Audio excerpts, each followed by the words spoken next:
So welcome to Janice Sopranos channel. Today I have Richie of the great family of Aprils as a guest to talk about our life in New Jersey and the Sopranos, of course. So Richie, why don't you introduce yourself? How are you doing today? I'm good. SJS, thank you for having me on again and so soon. I thought after our previous collaboration, how I did, you probably wouldn't want to collaborate again. So I'm happy to be back, and I'm happy to talk about something that's just endlessly fascinating, like The Sopranos. Yeah. So here I have this little poster for the Sopranos. I think I bought this back in the day when I, for the first time, watched the Sopranos. Back then I had a quite a very different taste. So this was next to the Dark Knight poster and the Pulp Yeah. Fiction poster and the Shawshank Redemption poster. So a bit different than what I'm today. But this show I still love as much as I did back then. Yes. But before we get in the Sopranos, I of course have to give a shout out to the love of my life, Peaches, who is also a friend of Altes.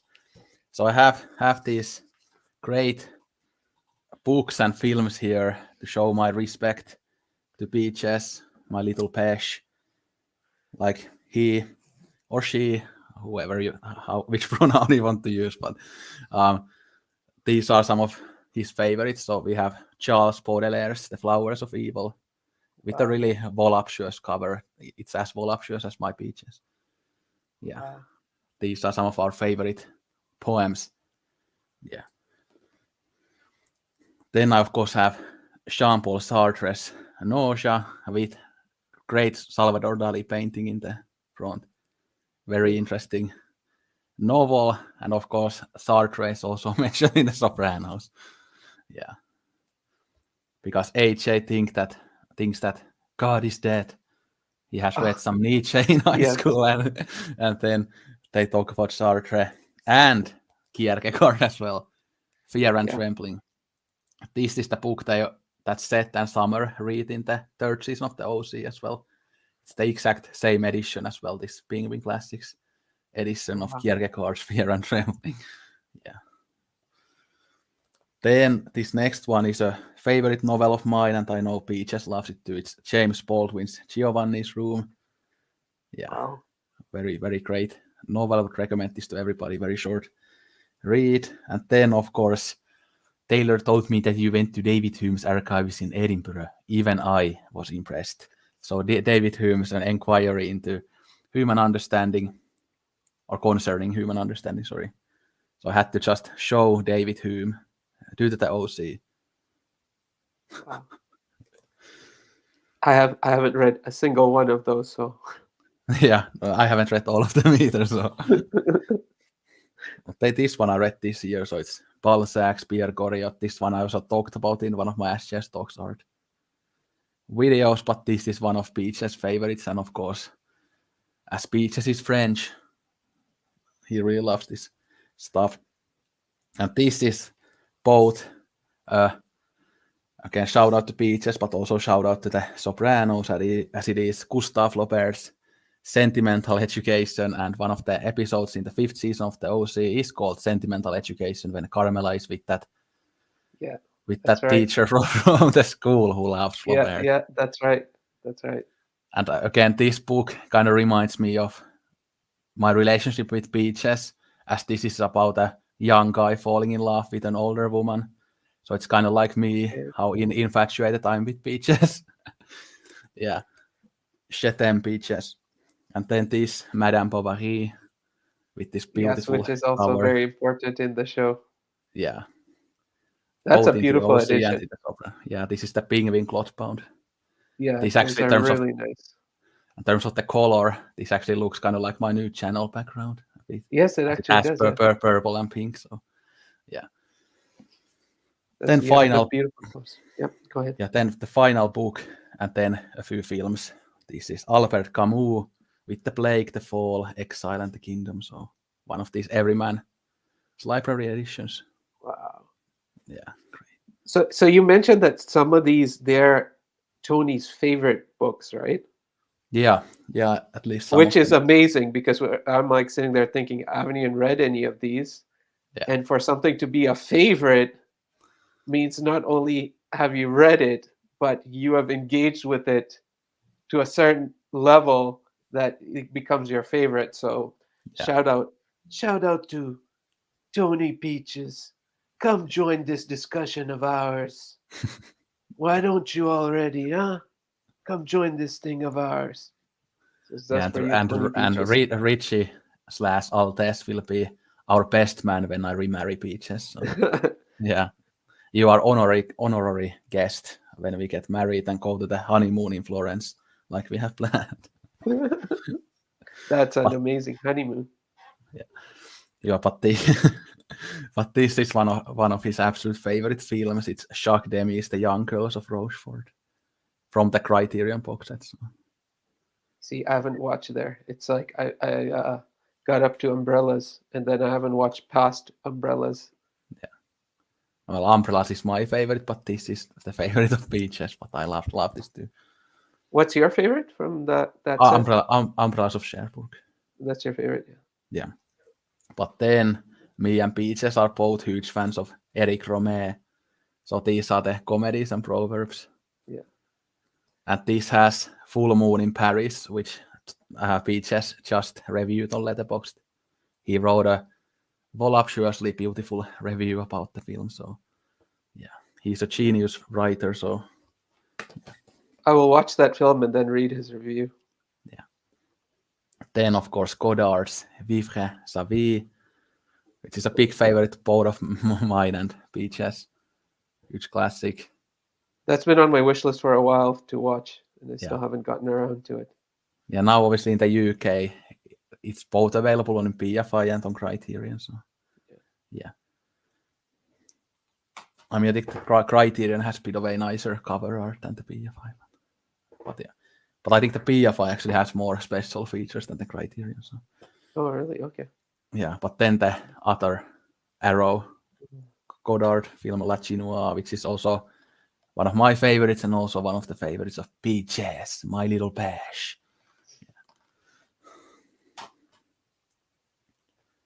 Then the OC again, as always. Yeah. The constant sunshine is so banal.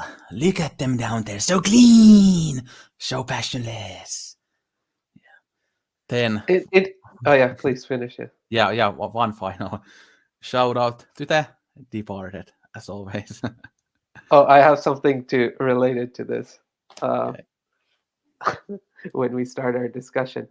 Yeah, Um, I think I just wanted to mention since you mentioned the OC and then the French character and also what the French character is saying. yeah, And it's both the OC and certain seasons of The Sopranos are happening at the same time, and it's this whole war in Iraq. We don't call them French fries anymore. We call them freedom fries. So this backlash against the French uh, yeah, in the U.S. due to all the situation with going on in Iraq, and so it's interesting culturally them bringing in French characters or references to the French in both the OC and the Sopranos because it's very much related to what's going on, and to a certain extent, the writers and the creators are having a laugh about that, right? They're having this laugh about all these stereotypes you have about the Europeans, like even Tony mentions in the 60s, and he's like, yeah, they don't want to work anyways. They don't want to do a day's work, whatever he says in the 60s, and so it's interesting what you mentioned. yeah. Actually, that reminded me of one thing that I kind of laughed at when I rewatched our Snowberry podcast because you said something in there that kind of reminded me of Carmela. When Oh, Carmela is in Paris, when they go to the like oh some yeah, of the sites and they talk about all these generations of people who have lived there and think about all those people. Like yeah, you said something similar when we talked about Florence and Italy, that how cool it would be to go there. So even though you are Richie April, I think there's a little Caramella in you as well. yeah. Definitely, definitely. And since you mentioned The Departed, I had to do this one. The episode D Girl, where Chris is going to the club and he sees Martin Scorsese going in. Hey Marty, couldn't. I liked it. And the funny thing about The Departed and The Sopranos is that when the episode when Chris dies in the car accident with Tony, they are listening to the Departed soundtrack in that Yeah. scene. Yeah. Oh, are they? Oh, yes, that's Yeah. right. That's right. That's right. Yeah. My God. But Yeah, yeah, it's there's a lot of this um, Scorsese hero worship stuff in there. But what's interesting is what you talk about often on your channel, and also you guys talked in the director series, is that there's all this focus on Goodfellas, Casino, and in Sopranos. What's interesting is even with the Kundun comment, it's some of the seasons are pre Gangs of New York and pre The Departed. So the focus is all on, on those films that to continue to mention, Goodfellas and Casino. These are the he's exclusively almost associated with those films, and nothing else in his filmography is ever really mentioned, which is really fascinating because it shows that in that world, of course, they're just focused on that sometimes that genre of film because they're trying to maybe see themselves in a certain light or not, but of course that's something that can be discussed. but I think we should now kind of officially go into Yeah, our topic. So I thought that we could start with talking about how we got into the Sopranos in the first place originally when we first watched it. So for me, it was January 2016. So I was 18 years old at that point. So I watched it on like the HBO streaming service, and I kind of fell in love with it on my first watch. Although it took me a few episodes in the first season to like really get into it, but in the end of the first season, I was like fully hooked with it. And then in 2016, I actually ended up watching the whole show 3 times front to back. That's how much I loved it. That I watched it 3 times in 1 year. But but yeah, it kind of became instantly like one of my absolute favorite shows, and it has always been in the conversation for being my favorite TV show. It's really hard because I love the OC so much. I love Gilmore Girls so much. So those two are up there with the Sopranos. But yeah, and then in total, I've watched The Sopranos, I think 6 or 7 times from start to finish. And I watched it like this year, I think in February, March time, like from start to finish. So it hasn't been too long since the last time I watched it. And I remember all the seasons really well. So I think it's good that I have watched it so many times. So it's easier to talk about it now. But how about you? How did you get into it for the first time? yeah. So Sopranos, I was so it was at the time. So at the time it actually came out. So it started in I think 1999, 2000.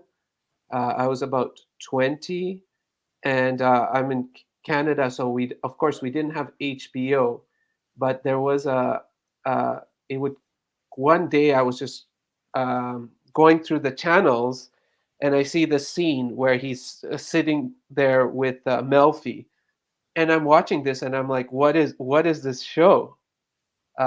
Right?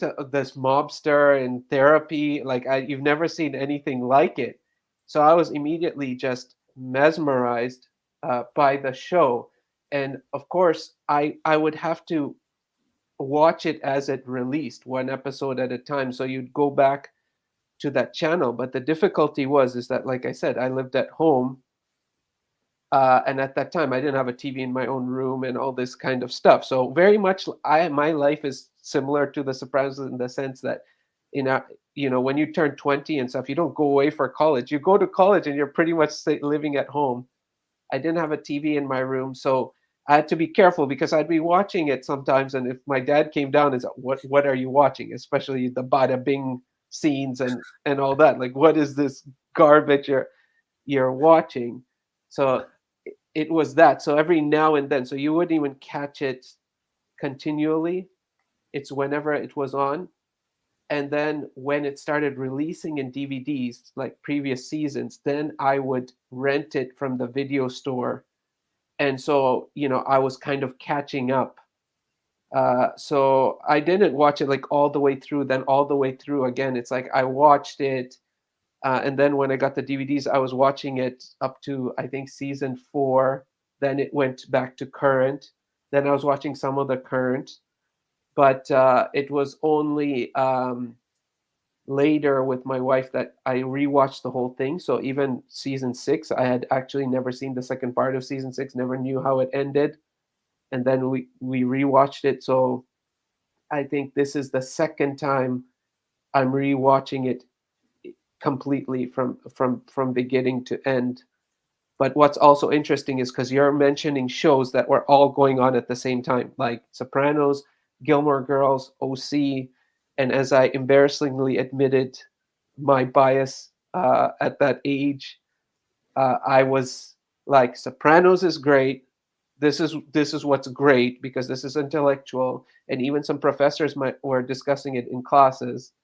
And OC and Gilmore Girls, I mean, this is not great because this is uh, projecting uh, some kind of manufactured ideal, and you could kind of see that because Sopranos is very counterculture, right? It's very that it's a harsh critique. It's entertaining. There's all these things, but if you look at it in terms of what it's saying, it's a very harsh critique of things. Whereas in OC and Gilmore Girls, yes, I haven't seen them through, but at the time when I would see an episode, it felt like it was affirming. It wasn't a critique. It was selling some ideals that I had a major problem with. Yeah.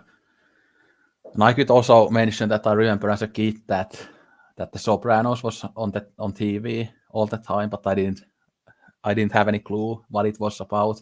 And I actually thought that it was a show like The Friends or something like that, that kind of comedy show, like something really stupid. But so that's why I wasn't like really interested in it when I was a kid. But as a kid, or not as a kid, but I think this time period from like late 90s to the early 2010s, I think is kind of the golden period for American TV shows. There are so many great TV shows from like the 98 to like, I don't know, 2013 or something like that. Again, there's The Sopranos, The OC, Gilmore Girls, Dawson's Creek, 6 Feet Under, The Wire, Breaking Bad, One Tree Hill is one that I really like. Lost, Prison Break, so many of these kind of shows that I really loved as a kid and I love as an adult. So I really love that period for TV shows, and I don't like really watch that many new American TV shows these days. Although again, I cannot really critique them either because I haven't seen that many of them. But only I think like there's interesting that one show you didn't mention in there, which you've mentioned before that you haven't got into, which the creators of The Sopranos, some of the creators went on to do, which is Mad Men. And of course, we'll get into these topics of this Sopranos, but given Sopranos to me seems like this critique of like the American dream, materialism, and all this, and the impact it's had on mental health. I almost feel like watching Sopranos. It makes sense that they did Mad Men because it's almost like they're going into the rabbit hole further to see where did it actually start.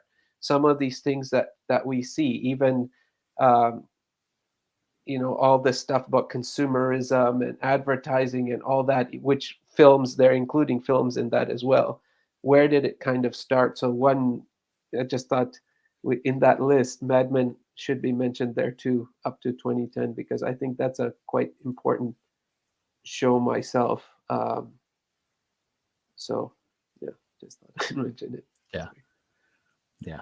So should we now get into the Sopranos Oh, yes, more? I think absolutely. one thing we talked about in the pre-recording talk is that we should make a disclaimer that about some of the humor in the Sopranos and some of the cruelty in Sopranos, that obviously, even though some of the like really horrible jokes, for example, in the Sopranos, we laugh at them, but we don't obviously support that type of behavior in like real life. So obviously the Sopranos, all the characters are like really horrible people, but they are made in a funny way, and their cruelty is funny. But of course, we don't support that type of behavior. Again, this shouldn't be said, but I think people need to hear this type of disclaimer, because people so easily can kind of think that you support something because you laugh at it, even though you don't. Again, this Sopranos is fiction. It's fun as fiction, but it wouldn't be fun in real life. Yeah. Yeah, very important, I think, what you just said. And again, the thing about the humor is also that the Sopranos definitely wouldn't be made today. It's definitely of its own time in many ways. Again, it has so many problematic things in it. Again, people wouldn't want to make it today, and I'm kind of weirded out that I usually don't hear people like really criticizing, for example, the language in the Sopranos, because it's like really problematic for today's culture. But I don't hear people like really trying to. I don't want to use the word cancel, because again, shows aren't like really cancelled, even though some people say that they are cancelled because you can still watch them and stuff. But I think, yeah, definitely it wouldn't be made today. Yeah. Yeah, I mean, one of the reasons potentially that it hasn't been in the list of canceling is what the show, I feel, does really well is that um, you can see the critique in the show. So there isn't this. I mean, I don't know. It's very interesting to watch it. Like you mentioned before, when did you start and when did you rewatch it? Because there was a big gap in my life from when I watched it and rewatched it, and even now, the last time I watched it as a whole was probably around what you're mentioning. You saw it like 2016-ish, or even later. Maybe it was in 2018. But when I'm watching it today, I'm seeing a whole different show. So I think there's something in the way they've made it that people do realize that this is not a glorification, but it's almost like a very important study, like to understand what was going on. I mean, I'm fascinated that the show started in the new millennium, but it's if you look at some of the issues people have, you can find them already being discussed in The Sopranos, and attention being brought to so many issues. So I think there's a part of it that a person can watch it and can see that it's actually trying to draw attention to issues versus it being some kind of affirmation or celebration of a certain belief system. At least, that's what I'm finding. I don't know what your thoughts are about that. Yeah, and of course, many of the characters, you would think that in a show about the mobsters, all the characters would be like really badass, very masculine and stuff. But when you look at these guys, they are like really stupid, and they're very pathetic and weak and insecure about many things, especially obviously Tony. But if you read like some of the YouTube comments, if you like wanna watch like some Sopranos scenes and stuff, there are definitely some people who seem to be thinking that this is like some kind of a, oh, look at the mobster's life, it's so cool type of thing, that people like really, not all people see the critique in it. But there was one really funny comment when I was rewatching some of the Richie scenes in YouTube. There was someone saying that I thought mobsters lived like a luxury life, but then you look at Richie living with Janice and Livia, fucking Janice in the sofa. Is that like a luxury life to live in that awful house with Livia and Janice? Like, yeah, so you can see that these mobsters, they don't actually have like very nice lives, but they have pretty pathetic existence in many ways, even though again they have more money than your average person. But it's not like that great of a life in the end. Well, I think so. That's again another very interesting thing about the show, because if you map it against the whole journey of uh, American progress, and even in Western progress and wealth creation, but especially let's talk about North America, like Canada and U.S.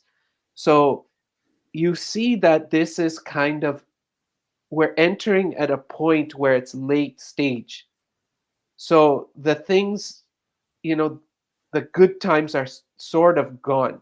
I mean, they still do well, they still can get the things they need and everything like that, but there is that level of what was uh, available at the baby boomer generation, the amount of progress, the amount of ability to create wealth and all that stuff is is now past. It's more and more difficult, and so there's this, you're trying to hold on to as much as possible. There's a lot of, you try to be very greedy and selfish as much as possible to preserve your interests going forward for your particular children and whatnot. And then you see other people who are in the trap. So, we talk about affordability of housing. So you see like a Chris, and he represents that. He's like sitting in this apartment that's not very nice, right? But then he's driving around at this really cool car. And so there's this, the choice is now about where you're going to spend your money. It's no longer a focus on, let me build up a home, let me build up investments. And it's a little bit like, let me look like a boss. And so it's kind of commenting on what is going on, that fake it till you make it idea. Oh, I'm CEO idea. It's all about showing you have a particular status. It's not about earning a particular status. It's about entitlement. There's so many things going on that, for me, I actually wanted to ask you this: is it the most significant piece of art in the new millennium? Like, is there anything that's been as powerful in terms of not only capturing but adequately understanding and critiquing contemporaneously, not even after the fact, but while things are going on, they're recognizing and they're putting it straight into the show? Yeah, that's a good question. I would definitely have The Sopranos as at least one of the best and one of the most important and one of the most relevant shows of the 21st century. And you mentioned also again talked about the status thing. It's also about the status thing. One thing is important to mention is how we see how easily your status can be kind of broken or undermined. With, for example, when Tony Soprano just tells the guys that he's going to therapy and stuff like that, how awful that is to the other guys. Like Chris exits the room, like when Tony tells him that he goes to therapy and stuff, like all those insecurities there, and how your status can be broken so easily. Or Vito, we're gonna talk about Vito at some point, but just because he's gay, like they want to kill him, just like how easily your status in the crime world or elsewhere can be broken. Yeah, but I think in many ways, like you said, that it's maybe the most important piece of media in the last few decades. I also think it's like, even though it's been like 16 years it ended, it's just many of the things feel really relevant today. Even if you look at the contrast between like Meadow and Tony and the different beliefs there, like how Meadow is this progressive university student, and then Tony is this like really racist, sexist, homophobic asshole. So there's this kind of battle of the old ideas and the new ideas already in the Sopranos in the early 2000s, even though we often talk about how many of these more progressive ideas maybe came to the forefront in the 2010s more than the 2000s, but they were already here in the Sopranos. So that's very interesting. For example, when Tony gets the food poisoning and then Carmela makes that racist joke about the Indian restaurant and stuff, and then Meadow says that that's so racist, like that's kind of very kind of calls back to our times these days. how maybe the older people don't see something as racist, but then the younger progressive people see that actually racist and kind of a stupid generalization of like Indian food or whatever. So yeah, it's so relevant still to this day.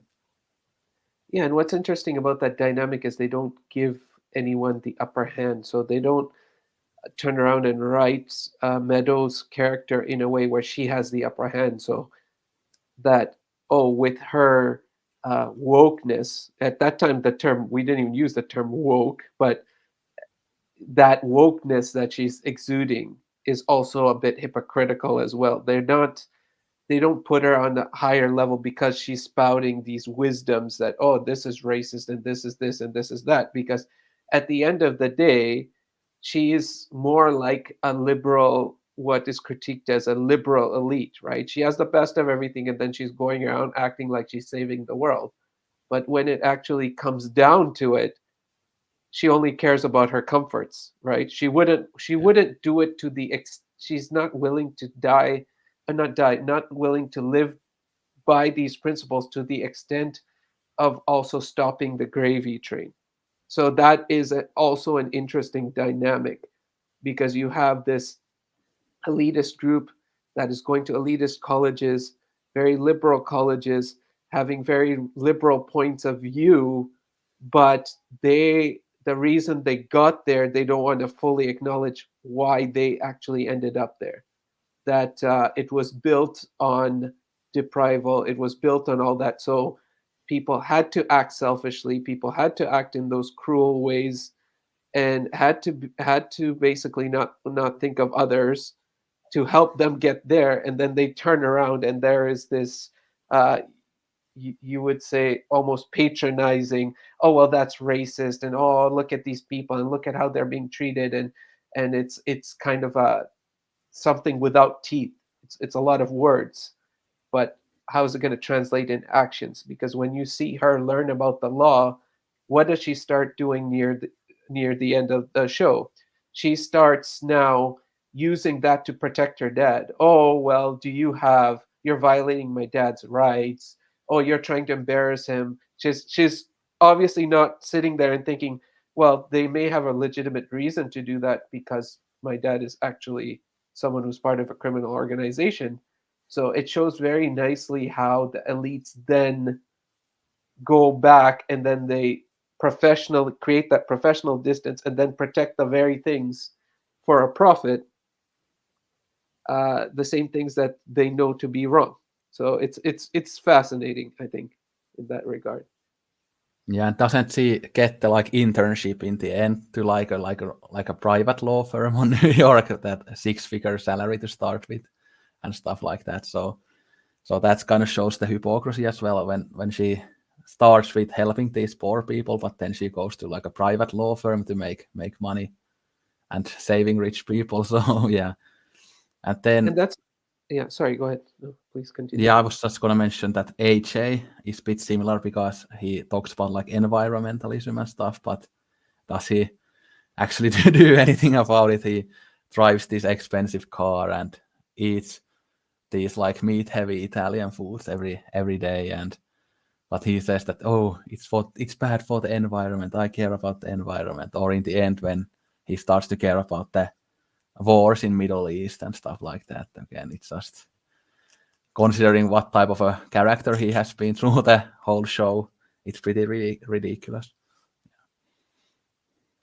Yeah, I mean, that's what's fascinating about the show is that the writers, they were prescient enough to make it an equal opportunity critique. They don't protect anybody from the critique that's there pervading in the writing, including, right, because I was just discussing this with my wife, that the whole idea of homophobia for so long has been presented as a male problem, right? It's an issue with ideas of masculinity. It's about men being insecure about intimacy amongst men, any number of things. But it was always a male problem. This kind of um, reaction towards someone who's gay is really, oh, men being uncomfortable with their sexuality, right? And in this show, they're women who are participating in it or even driving it in certain extents. They are pushing harder than the men against, certain against acceptance of someone who's gay. And so I think that is very interesting. Like, you have some very aware and intelligent writers and creators who are sitting there and saying, hey, like, look at the whole picture, and I'm gonna show everyone's hypocrisy, like even the therapists and their need, and as a voyeuristic culture. Oh yeah, you're very interested in this crime stuff. Yes. Oh, you don't condone it and you don't like it, but you enjoy it, don't you? You're still curious about it. You still watch the movies. You still, in a way, subscribe to it. So it's like, at the end of the day, it even goes further to expose your hypocrisy as the audience. And that other thing you mentioned as well, about, you watch it at a certain point where you're like, oh, you saw the critique, but it's right that even when I'm in the 20s, when I was watching it, I saw less of that. That did feel like there was some kind of glory there, the power, the strength, the all these women. You know what I mean? Like, they walk in, like, they have access to all these things. That tended to fully not reveal, but it's once watching it, rewatching it, different periods of your life, then you start seeing, oh, okay, the critique. We're not really saying Tony's the man, because even in hip hop music and all that stuff, Sopranos was referenced like, you know, I'm like Tony, like I'm the man. And Tony's so not the man. When you watch it and revisit and really think about Tony, there's so much about how everything he's got is so empty that it can't push him out of his own, apathy and depression at times, or his own nihilism. So he's not the man. But and the 2000s, seeing that and them living that life, it's the same as like Wolf of Wall Street. I mean, there are people who watch Wolf of Wall Street, and then you would think that's a cautionary tale against corruption in finance, but they then end up in finance studies and say, oh, I want to be like Wolf of Wall Street, which is a strange thing to think, if that's supposed to be a cautionary tale. And that's a Scorsese problem, I think, sometimes too, that you guys talk about, that he makes things as a critique and then they turn out being a championing of a particular um, lifestyle, which is not what is intended. But sorry, I think I brought up 2-3 different things there. Yeah, I'm gonna go back to the homophobia thing that you mentioned in the beginning. So obviously Tony, or Beaches, also mentioned in the comments that he loves the Billy Budd scene, the dinner table scene. So obviously that's a good example of how, again, Carmela is the homophobic character there. You were just talking about how women can take part in homophobia as well. So obviously in that scene, she is more homophobic than Tony. Tony seems like the cool dad in that moment, and Carmela seems like the biggest asshole in it. And of course, Carmela continues that discussion with Meadow when they go to the plaza, I think, in the same episode, or is it the next episode? Yeah, and then what else? So there were so many points in there, but I could also bring this back to how relevant the Sopranos is still, because I think many of these kind of the beliefs of these mobster characters are kind of similar to many, like, for example, far right political ideas in America today. Like many of the far right guys in America, for example, praise Christopher Columbus and the Native American genocide and stuff like that, which is just absolutely horrendous. But again, there's the episode in The Sopranos when there's the Christopher Columbus thing, and these characters are just so invested in Christopher Columbus and absolutely love him. And again, it's just absolutely violent, disgusting how some people can, again, praise things like that. But it's just so similar to many thinkers today. And again, the Christopher Columbus praise is obviously paired with misogyny, homophobia, etc. So it's just kind of, when I was thinking about this show in preparation for this episode, it's just kind of, I just saw those comparisons between some of the political nutjobs of today and these monster characters, which is, it's pretty Well, weird. yeah, I mean, it's also telling, um, because it's that show is doing such a, what you mentioned, right? The far right.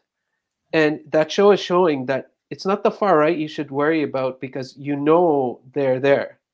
What you don't realize is the average middle class, upper middle class, sitting in suburbs, sending their children off to Colombia, but they ascribe to those beliefs, and you don't know about them. Like, you're not going to be sitting there driving down that cul-de-sac and thinking that there are going to be some extremist views there. Yeah, it's very, very, very interesting. So it's a much scarier world, right? When you think about it, what they're showing in Surprise, it's much scarier. It's so much that you don't know about what might or may not be going on and the opinions people are holding. Yeah.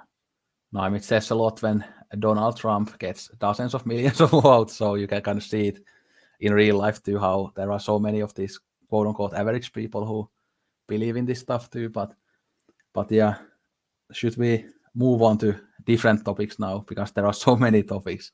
Yeah. Yeah, I'll try to keep some kind of a structure here, but should we talk about Richie and Janice, because that was the part I was most looking forward to. Ooh. Yeah, Richie. Yeah, I'm gonna do one impression with this. Yeah. I don't know if I can do this one. Oh, Richie, baby, he's the best one. He's the best one ever. He's the boss. It should be you. It should be you. And then you got to follow that up. He'd be like, "What, Janice? What you got to say that for? I'm old school, Janice. I'm old school." And then he says, "Oh, I forget now. What did he say after that?" He goes, "I got to be loyal. If I'm not loyal, I got nothing." But that kind of scene, that scene perfectly shows how much of a terrible person Janice is. Also, how she can kind of tries to manipulate Richie to kill her own brother and stuff. So again, Janice is such a despicable character as well. And it's the funny thing about the Sopranos is that obviously these female characters, they don't take kind of part in the crime stuff, but they are just almost as horrible as the mobsters, as they do all these terrible things and they don't actually really care about anybody. They just care about their self and their wealth. And yeah, how pretty much every single character in this show is horrible in a way or another. Yeah, I mean, absolutely. But and since you made that and you're talking about their relationship, remember when he's like when they meet in the yoga class, and then afterwards he's like, "I started meditating in prison," and then he's like, "I've changed, Janice. You think you would ever see Richie Aprile doing a downward dog?" And so that, I don't know if like everything about that is, I feel like it's, everyone thinks it's a story about this world, this organized crime world, but it's a story of society, like at this period that still continues, that you see this. I mean, when I did that video talking about the Iron Prefect, like I said, that the American, like, organized crime story is actually always about, in a way, not just American dream, but corporations. So it's this whole thing. It's in there that you're okay turning a blind eye as long as you're getting the benefits. And then there is this kind of what would you say, like this mock spiritualism. So okay, they're doing yoga, he's like, Richie's meditating, he's like, ah, I'm a different guy now, right? And even says in the beginning to Beansy, right, he's like, I'm not the guy I used to be, but I'm still bad enough to take out an eye, and just smashes him with the coffee pot. So it's this joke, right? That he's supposedly meditating and doing this yoga, but he's still super violent compared to any common standard of decency. He's super violent. So you can only imagine that if this guy wasn't meditating, how much worse he may have been, right? And so there's so much of that, and like the whole Richie thing, like always been a favorite, one of the favorites. But I'm surprised to learn, even when I watch some, some of these podcasts and stuff that's done by the stars of the show, and how popular Richie is. Like Richie is one of the most popular characters in Sopranos. Like he's like a favorite. He's one of the favorites. And then it's really interesting, what is it about Richie that everyone loves so much? Yeah, there's like a really interesting kind of exploration of his masculinity in the show as well, how he's like this really tough guy, but then he's meditating, and then he's homophobic to his own son who does ballet. Like how there are these kind of very mixed things there, like huge contrasts. Again, he beats his own wife, but then I'm gonna go meditating and do this, and how he's kind of like a Ralph type of character in the way how he kind of fucks up everything for the other people constantly. Obviously, Tony absolutely hates Richie. The jacket. The Yeah. jacket. And he's the agent of chaos, right? I mean, this is the thing, right? In some ways, I can very much relate to a Richie. He's gone away and he comes back into a world, and he's older and he doesn't recognize the world he's in, and which is an interesting thought experiment. If you went away for 10 years or more, and then you end up in the all of a sudden end up in the 2000s, it's almost like he's been teleported, right? And now he's just like doesn't recognize the world he's in, and then he has his own code is so ridiculous, right? Where it's like, I I protect women, so I'll protect my niece. But Christopher, if you give her your last name, you can do whatever what you want. Then it's none of my business. So it's like this weird male code of, well, that's your wife, so you're not allowed to do that. And there's all this activity in the show. You're talking about Richie, but there's all this activity where this code gets violated, and then there's all this conflict, right? Like you're gonna talk about Polly after with Chris. So there's that whole scene where he in searches the apartment, but maybe we'll discuss that there. But Yeah. you have this kind of real interesting exploration with Richie of this old schoolness, this whole codes of masculinity, codes of deference. It's like some kind of court, right? It reminds you of like the Medici's and all that. It's like this whole court system where he wants to be deferential to the king or the prince, but then he has all these problems with the prince, and then there's a part of him that feels it should be him. Then there's the whole thing that his own brother was this Jackie Aprile was this really loved boss. So you can see this Godfather thing in there, that it's like Jackie was like Michael, and he's Sonny. He's the wackadoo, like out of control with a temper, and could actually never lead because he's so unstable and such an agent of chaos. So many things you could talk about with Richie Aprile. You could do a whole podcast just talking about him as a character. It's really hard for me to talk about him because it just makes me laugh so hard. Like it's been really weird to open YouTube every day because I've been watching many of the Sopranos clips, and they keep recommending me like Richie, Richie videos constantly, so I'm constantly reminded of him. How's your Yeah. sister, Tony? How's your sister?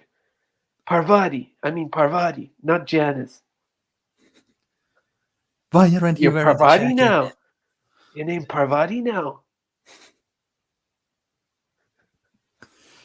And it's so funny when he is drinking coffee with Carmela, and then he sees the maid's husband has the jacket because Tony gave the jacket to the maid's husband, and like what a hit that is to like Richie's confidence and masculinity that Tony didn't give a fuck about the jacket. So he remember when he goes to visit Tony Soprano's mother, Olivia, Yeah. and he's like, one day they're gonna wash your mouth out with soap. One of these days. So he's like that, right? He is that complete like oxymoron. Like he's like this. He follows all this. I respect your mother, and you don't raise your hands to my knees, and I have to be loyal, and that's all we got. And then there's this other side that's completely volatile and at conflict with everything he stands for. So since you mentioned the jacket, right? I took it off. What did he say? I took it off Rocco DeMeo. See, sucker had the toughest reputation in Essex County, but he never came back after I got through with him. And it's really funny. It's a bit before Richie gets killed, but when he's shopping the new house with Janice, and then Tony is looking at the house like, fuck, he has a better house than me. Yeah, but obviously Richie cannot buy it in the end due to the money problems and stuff like that. But yeah, then Tony gets the panic attack almost there in the house with Janice, Carmela, and Richie.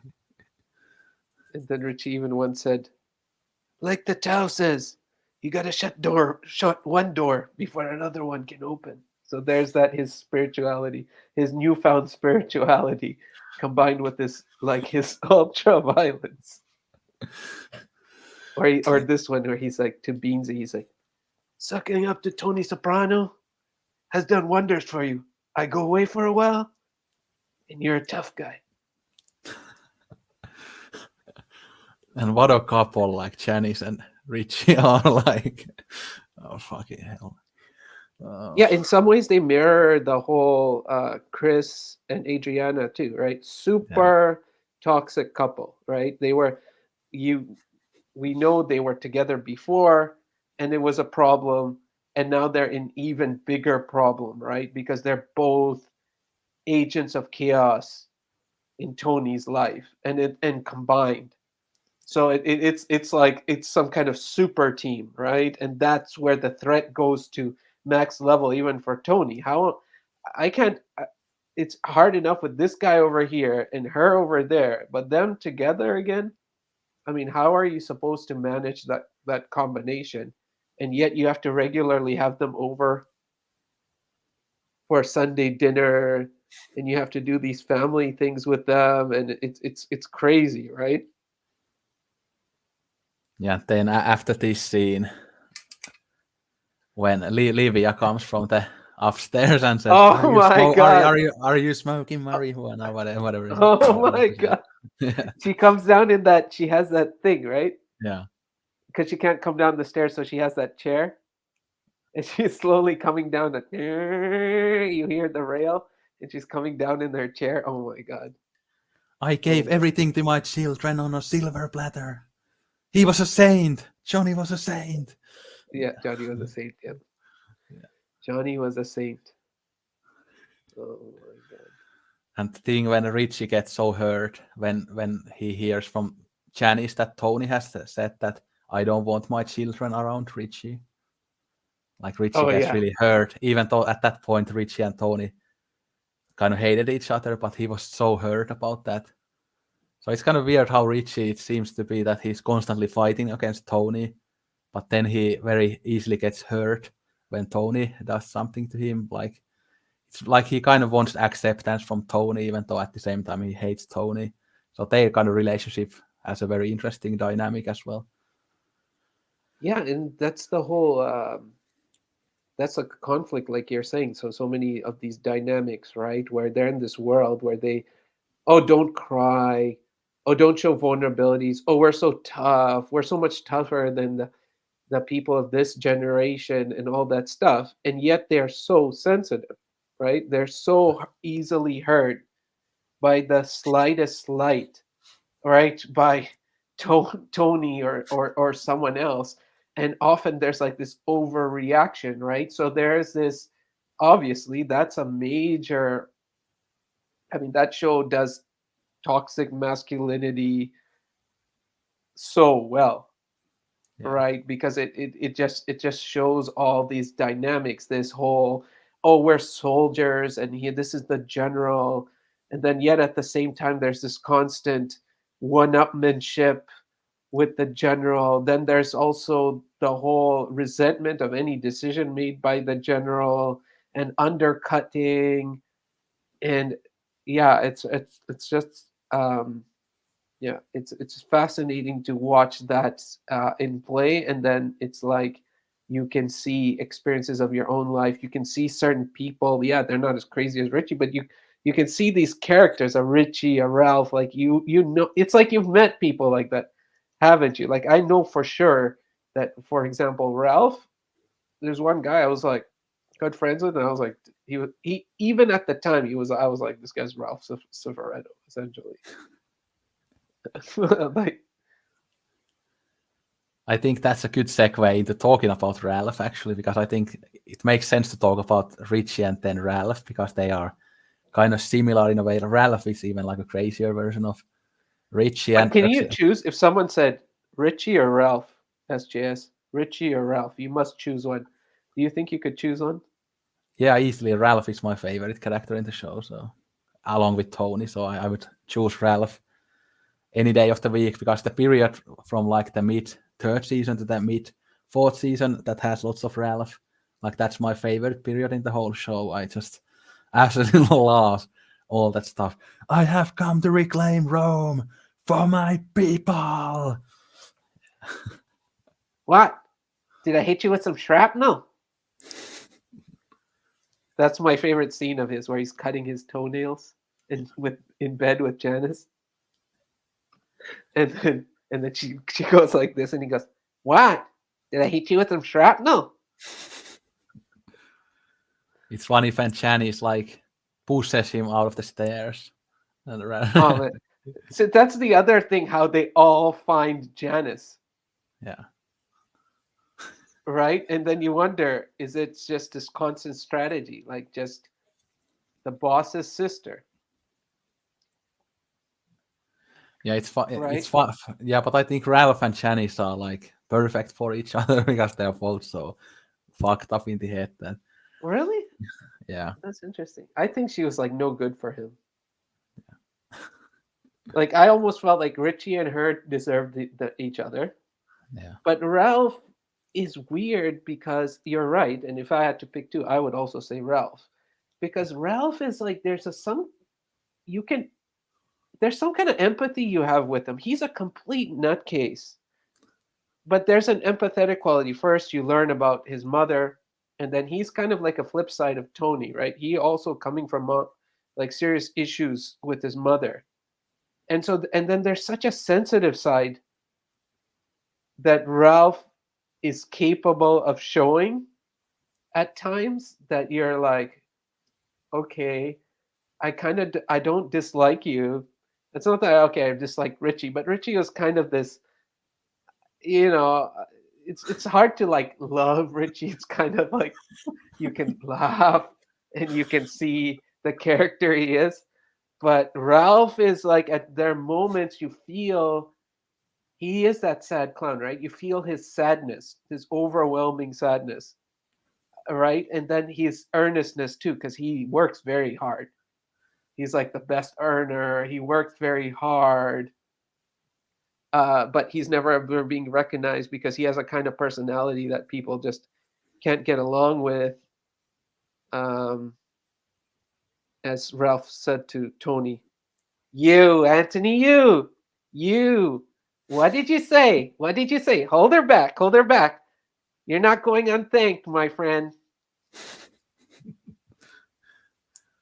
Yeah, I'll go back to Ralph in a bit, but one more thing I have to say about Richie is like after he has gotten killed, and then Tony says to Janice that we are gonna bury him under a beautiful tree or something like that. Like how he's making fun of the fact that Richie died, and then Janice is, oh really? How beautiful! Like, like she just killed her own husband, but then she's still in love with him after Richie died and stuff. Yeah, but she's like that with like all her guys, right? Oh, just let me know, like he'll be okay. Like this is the weird character that Janice is. Yeah, What? 2 minutes in charge, and he thinks he's Lee Iacocca. yeah, but Ralph, um, kind of lost my train of thought with that Richie thing, but Ralph, yeah, again, it's funny when like Tony goes to Janice and ask Janice, is Ralph weird about sex? And then they talk about like, yeah, he likes to get candle wax on his balls and stuff. Oh my god. That whole episode where he's like just pressing Ralph's girlfriend for like details. So he knows whether it's okay for him to proceed.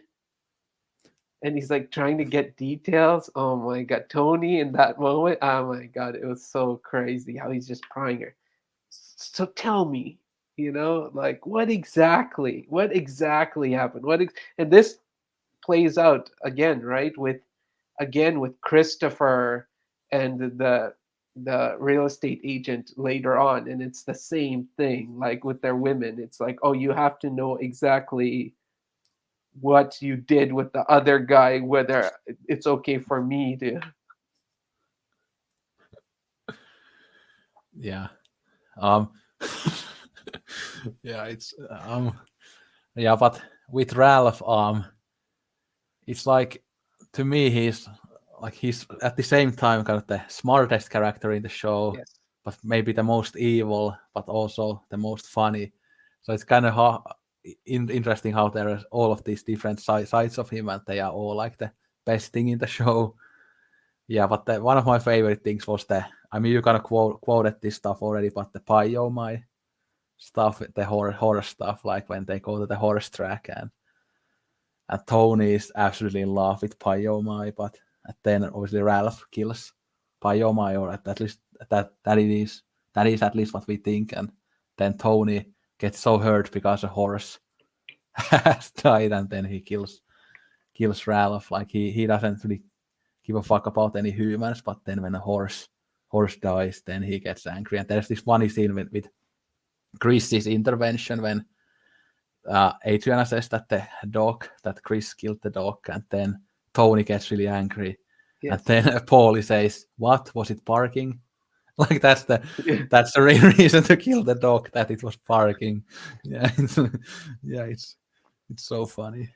Yeah, Yeah, it's like and at the Pyomai, since you mentioned, that's really important, I think, because these things where Tony and Ralph are brought together, because I personally, in my view, they are a duality. Like Ralph is a kind of Tony, right? It's almost like the Batman Joker duality. Joker is in some ways born out of trauma, just like Batman. So Tony and Ralph, they you see they unite on so many things in a certain way. Like they together they can do things that are quite profitable. They can do things that are quite successful. They can even connect over similar things. So Pi oh my, and then that the girl that Ralph is dating. You notice they're constantly being brought together, and there's this question, right, of why they actually can't get along, given that they have qualities that they can actually share. And later on you almost find out that they actually have an experience they could actually connect over. So when Tony actually asks him about his mother, that was a very interesting, Yeah. because it was this almost bonding moment. And the way Ralph doesn't hide that part. He's like, yeah, my mother was. I forget how he responds, but he responds in such a genuine way. And those are the moments that, like, Ralph, it's like no matter how crazy and violent and the terrible things he does, there's an endearing part of Ralph. There's something about him that still like draws you in and just fascinates you to no end. Right, this character, like you just want.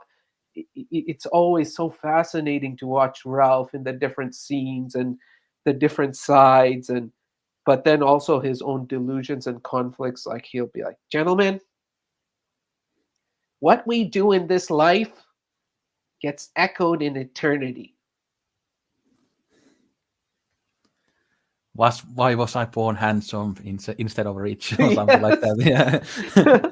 Why was I born handsome instead of rich? And again, in the end, just before Ralph dies, we of course get to see more humane side of him because his son gets that arrow shot, and then we see that Ralph actually isn't at least a total narcissist, that he really cares for his son, even though he hasn't been in his life that well and life that much. And then he cries to Tony's elbow, not elbow, but shoulder, and there's this kind of final connection between Tony and Ralph in that moment. But then Tony tells Ralph that he has been seeing Ralph's ex-girlfriend, and obviously then in the same episode or the next episode, Tony ends up killing Ralph. So it's interesting how they have this kind of bonding moment just before Tony ends up killing Ralph due to biome. And it makes you wonder why Tony, and this relates to, something you mentioned prior to we started recording, when you're, with this episode where they, visit with Bobby at that lake house, and then there's this comment Carmela makes is that my husband is not a vindictive man, right? And it's like, which is so funny because here's one specific example. Ralph is really hurting, and Tony finds that moment to go and tell him, "Oh yeah, well your ex-girlfriend, she's with me now." Right? What this guy's hurting. And it's like there's a part of Tony where he can't help being vindictive because it's like this guy's been sticking in your craw for so long that you would think, even as the audience, you have softened a bit to because of his what he's going through. And then it's like, in a way, Tony feels for him, and then in a way, Tony decides to kick him at the same time too, like kick a guy while he's down. So what does that say about Tony? Right? Yeah, I think again one also dynamic in those episodes that we have to talk about is the Paulie and Ralph dynamic. When obviously in that episode, I think there's the prank call, and then Paulie, when Ralph exits the Bada Bing, and Paulie comes there, and he's just, I want to fucking kill Ralph because he called my mother. Yeah, so obviously that's interesting how again with Tony and Ralph, they kind of hate and like each other, but then with Paulie and Ralph, there's only this like huge hatred between them. And but it's the prank call is so funny. How do I put this delicately? He was sucking a Cub Scout's dick. Like that. It's like the funniest scene in like TV show history. Basically, it's like it's just so funny. We had to perform an emergency surgery upon arrival. There was a small rodent in the rectal passage. Like it's just like it's just so funny. I've watched that scene like a million times. Yeah, it's super funny. There's no doubt that it's super funny. Yeah. And they even have that sit down after, right? And because the Polly Ralph issues, and then they continue, and then they have that sit down, and Ralph is late, and then Polly's like, "Oh, look, he's late. He decides to come late," and he's like, "Yeah, well, I can be on time tomorrow, but you'll be stupid forever." Yeah. Yeah. That is so fun. He's that guy. He's that wisecracking, irritating guy, and sometimes it's very interesting that sometimes it feels much more like a high school or elementary schoolyard, Yeah. right? It's hard to sometimes you see them behave in ways and you're like, these are like adult men, like in their 40s, and the wisecracking guy, and let's do prank calls and let's like prank call his mother. And these are things you do as like a like that happened to happened to me, like people prank call my house or something like that, Yeah. right? And it's so strange that this is what they do, like just because they're bored or to resolve some tension or to pick on someone. It's yeah, it's again Yeah. very interesting. And Ralph like absolutely destroys Paulie because Paulie is obviously a very stupid guy, but Ralph is very smart and verbally so gifted, so Paulie really has no chance with him. Yeah.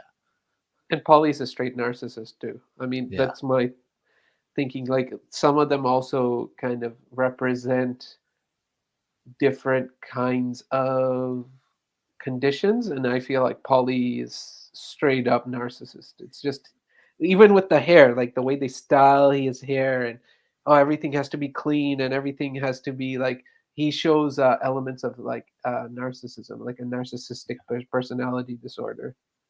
Uh, And he also had and then a yeah, he had a kind of an interesting relationship with like Jackie Jr. as well. Like oh he was kind of like a mentor to him, and then he's kind of the ruin of Jackie Jr. when he tells the story yeah, that Tony and Silvio went to the card game and they stole the money, and then Jackie gets the idea. And by the way, I want to I want one topic I listed here was that annoying characters in the Sopranos, and one character that I absolutely hate is Jackie Jr. Like oh yeah. I absolutely hate those types of characters in movies and shows who like act very tough, but then they are just these like pathetic like people who like when something is actually happening, they cannot do anything, but they just talk the talk. Like, I absolutely hate those characters. He obviously pisses his pants when they rob that place. Like he's the yeah, let's go rob the place and get the money, but then he's just absolutely cowardly in the moment. So and yeah, again he's just such an annoying character, and I hated him with Meadow, even though I kind of dislike Meadow in the first few seasons. I like her more when she grows up because she gets a bit more level-headed and less childish when she grows up. But even I even I That's was interesting. That's interesting that you say even that. I was thinking that Jackie is too awful for Meadow because Jackie is just yeah, he might actually be my least favorite character in the show. Yeah. Well, you have this trend, right? Where you have Chris, who's one generation before them or a older end of that generation. And obviously, he is always trying to play boss and he's not quite there, but he still has some ability to do some of the difficult things, although he can't seem to handle it. And then you have everyone like AJ, you have Jackie, and you have all these children of all these bosses, and they like, especially Jackie, he wants to play the boss, but of course he has no capability to do those things, and that is an interesting uh, that is an interesting thing, right? That factors into that. What I feel is one of the thematic things in the show is that you are looking at late stage, so you don't have a successors. You don't have successors now, right? It's about going in different directions, and then the children having trouble. So out of all that, Meadow seems to okay. She goes to college and she gets to kind of figure it out. That but the male children are lost because they in some ways they're all their fathers, like with AJ, where they say, oh, Tony looms so large. So these fathers loom so large for their sons, and these sons are really lost. They are trying to follow their father's codes, but they're very much uh, boys or men of today are supposed to become men of today, and there's no adequate role model for them. It's not clear what they are supposed to follow, and I can very much uh, relate to that um, as well, because it's like I we moved to Canada when I was 7, and so you're trapped between different worlds, and even what in like what my father and uncles were doing for work and stuff was not, something maybe I was even interested in, and had to set out a new course. But what do you really follow? So there's this lack of proper mentorship or appropriate mentorship for them. Whereas in Meadow somehow is able to get saved by Carmela, because let's not forget, like, Carmela plays a huge part in Meadow's progress, right? Because she even goes to one of my favorite quotes in the show. She goes to Joni O'Connell, who is Jeannie Kusumado's sister, and asks her for a referral. And then Joni says, "I'd be happy to write a recommendation for your daughter. What's her name? Fielder?" And she's like, "No, Meadow." Right? And so you see this Carmela, she can save her daughter, she can't save her son.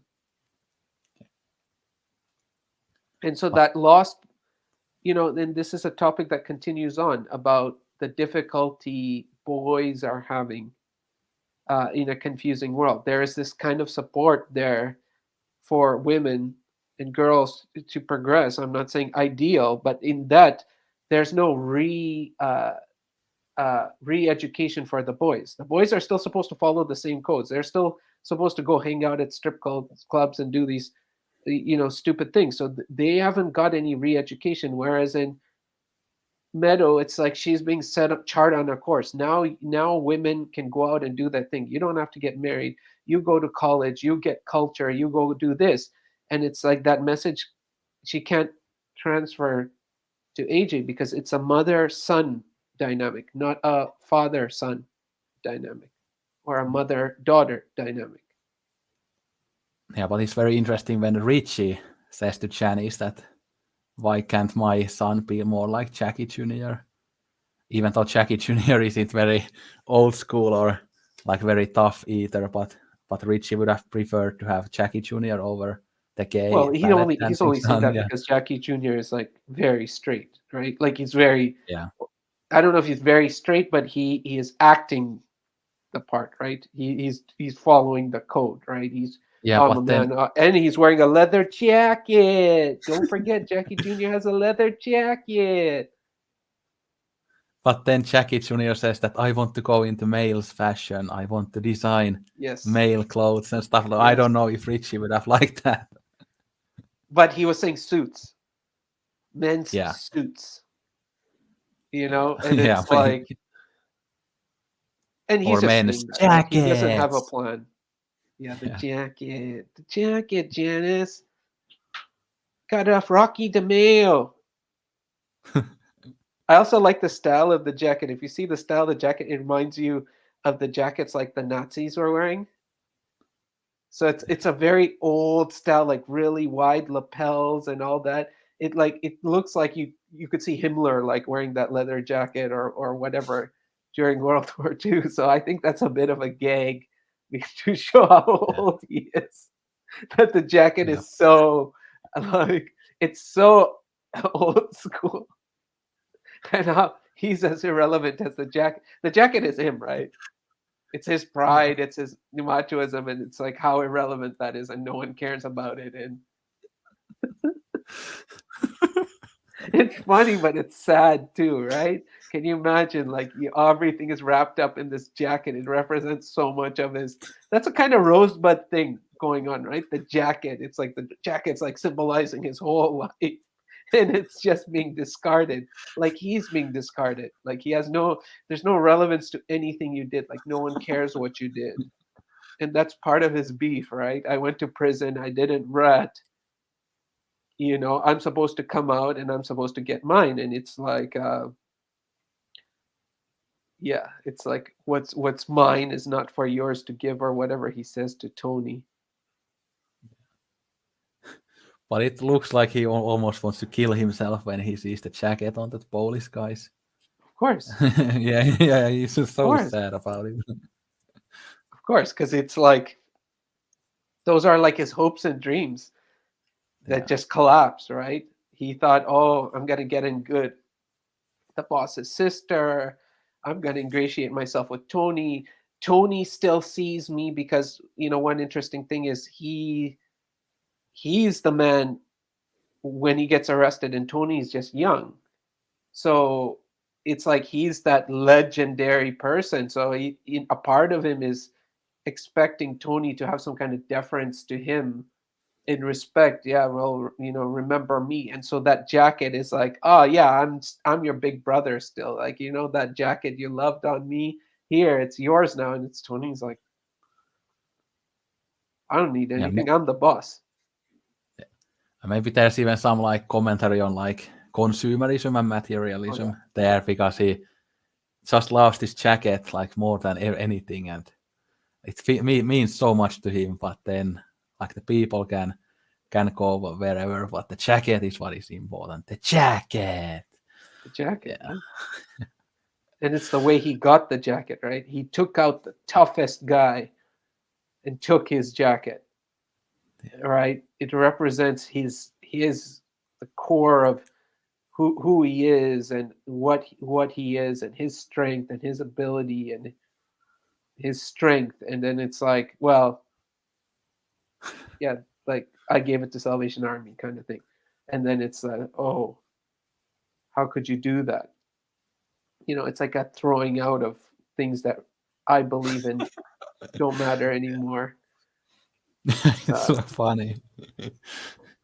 And this kind of, and the thing about that is too that whether he actually got it from the toughest guy in New Jersey, or was he actually the toughest guy that he beat up and got the jacket from. It's kind of same like in the 5th season when Feats Lamana comes from the prison, and then he talks to Junior and Tony that I found the biggest black guy in the prison and I beat him up, and then everybody respected me. Like, is that actually just some like, yeah, I'm so masculine, but that thing didn't actually happen, or did that thing actually happen?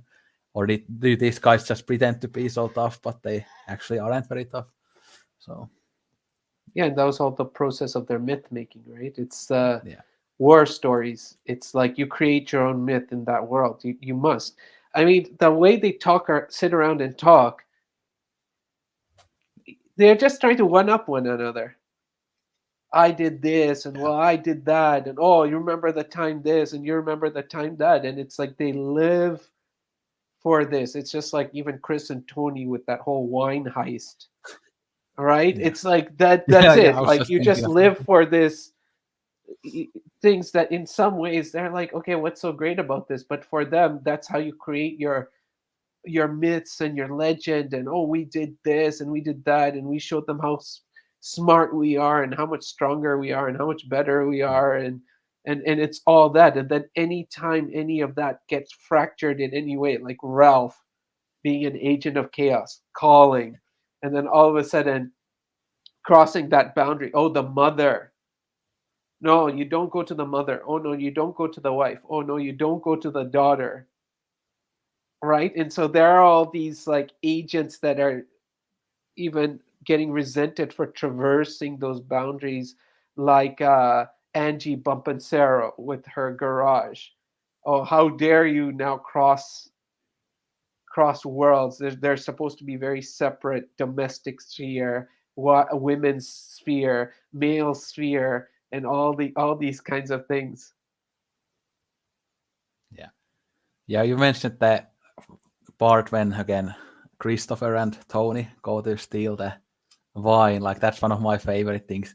We are with the Take it easy, take it Vipers. easy. Take it No, no, easy. good. What did Take you it say? easy. Yeah. Take it easy, take it. It's Tony's impression of the guy that's funny. The guy is not funny when he's like, take it easy. But Tony makes him sound like such a jackass after he's like, take it easy, take it easy. Yeah. And Christopher's like, ah, ah, ah, ah. Yeah, we could talk about some of our favorite scenes Oh now, man, because there are it's, too yeah, many. yeah, obviously not all of them, but some of them. So one of my favorites is I wrote down some of the quotes so that I won't forget it. But it's the when Janice has gotten that anger therapy, and then Tony goes to the dinner with like Bobby, Janice, and the kids, and then he says, "I wonder where Harpo is eating his Sunday dinner. You know that song, Harpo's song? I wonder what's French Canadian for I grew up without a mother. Sacre bleu, where is me ma?" Like that's like, like that's so cruel but so funny at the same time. Like I always laugh my ass off when I see that, even though it's like such an horrible thing to say to a person. Yeah. Yeah, and that's his vindictiveness and crabs in a bucket moment, right? I don't want you to progress. How can you learn to manage your anger? No, I'm not going to let you. I'm going to show you you're still exactly the same person. You haven't progressed at all because he doesn't want to progress at all, in a way. You beat me fair and square. If we had this fight 1 year before my injury, it would have been a different story or whatever. Like when they fight Tony and Bobby. Under the boardwalk, under the boardwalk. And I'm not going to say what he was saying under the boardwalk. What Yeah. Janice was doing under the boardwalk. His own sister. That's okay. And then even Bobby's like, "You Sopranos, you take it too far. Stop it. You Sopranos, what's wrong with you? You take it too far. But Why can't we I just really be like. civil?" Yeah. I really like that fight. I think it's really well choreographed. But I again, as a Tony Soprano fanboy, I like to think that if he was fully healthy, he would have beaten Bobby. And there's always this debate because Carmela comes to Tony's back when Tony has Bobby like this, and whether that made Tony I lose. can't But believe people again, I want debate to over believe. that. Tony took Yeah, out but that huge yeah, but bodybuilder dude. yeah, yeah, but he Sorry. sucker punched him. So I think yeah, he sucker punched the bodybuilder dude. I think he wouldn't have won against him, but he has that fucked up smile when he goes to the bathroom after he beats the bodybuilder, and yeah, I'm such a tough guy. I showed my people that I'm the boss. Yeah. Yeah, well, So that's the what? whole alpha. This is, these are animals. They're watching you. You need to reassert yourself, and it's true, right? That's part is true. It's a volatile. It's a scary world. Um, and even with this YouTuber of FD Signifier, he did this stuff about black boyhood trauma, and he talks about even in those areas, like you can't show any sort of weakness. And even me, like, and you probably had the same experience, like growing up in high school, it's like that. If you show weakness, it's over. It's better to take the beating than to show weakness, right? So it's that dynamics, that code of the schoolyard still going on. So he had to reassert himself because they were all thinking, okay, he's weak now, and he knew what's next. If you continue being weak, the next step is someone's going to try to take you out. And so he had to reassert himself. And what's interesting that I just thought of is, but we'll talk about that with Melfi and Tony because I think some of these things are connected. So I won't bring that up right now. So you are talking about Harpo. I grew up without my mother scene. Um, One of my favorite things from Sopranos is not actually a scene, but a thing, and that's Tony's Christmas list. If you remember, there's an episode where Tony has a Christmas list, and the things on this list are number one, boat. Number two, transfer cannolis. Number three, gift for Carm. Number four, scooter. And number five, Janice is Russian. And the boat is him. He's gonna buy what he's gonna later name the Stuttgarts 2. The transfer of cannolis, you have to transfer the money, gift per carm. The scooter is that scam they have with Johnny Sack, I think, with the scooters coming in from the pier. And Janice is Russian, well, we all know. With Janice is Russian. Janice and her vindictiveness in stealing someone's prosthetic leg and then getting beat up for it. Yeah, one really funny scene regarding Christmas as well is when the Soprano family are opening presents in the sofa, but then Meadow gives that fish to Tony, and then Tony looks at the fish toy and it's Oh, yeah. singing, and then he starts to think about pussy again. Yeah, Yeah. it's, Loud, yeah. loudmouth Billy Bass. Take me to the river. It's really funny actually. We had that toy like when we moved to one house when I was like 7 years old, but back then I wasn't watching the Sopranos, but maybe they were popular here in Finland due to the fact that they were in the Sopranos. But yeah, That thing, that toy is epic. I'd love to have one of those. yeah. But then, yeah, again, I kind of mentioned this in the shout out to Beaches, but I love to see that or the episode when AJ has had some like philosophy classes at school, and yeah, God is dead. Nietzsche said that again. He cannot even pronounce Nietzsche, right? But and then the other guy, was it like Patsy's son or whatever, says that you should read some Kierkegaard. Yeah, in the baseball place, like, read some Kierkegaard. You still And that's listen to right. hip hop. It's all about money now. Yeah, Yeah, exactly. Like the kid understands.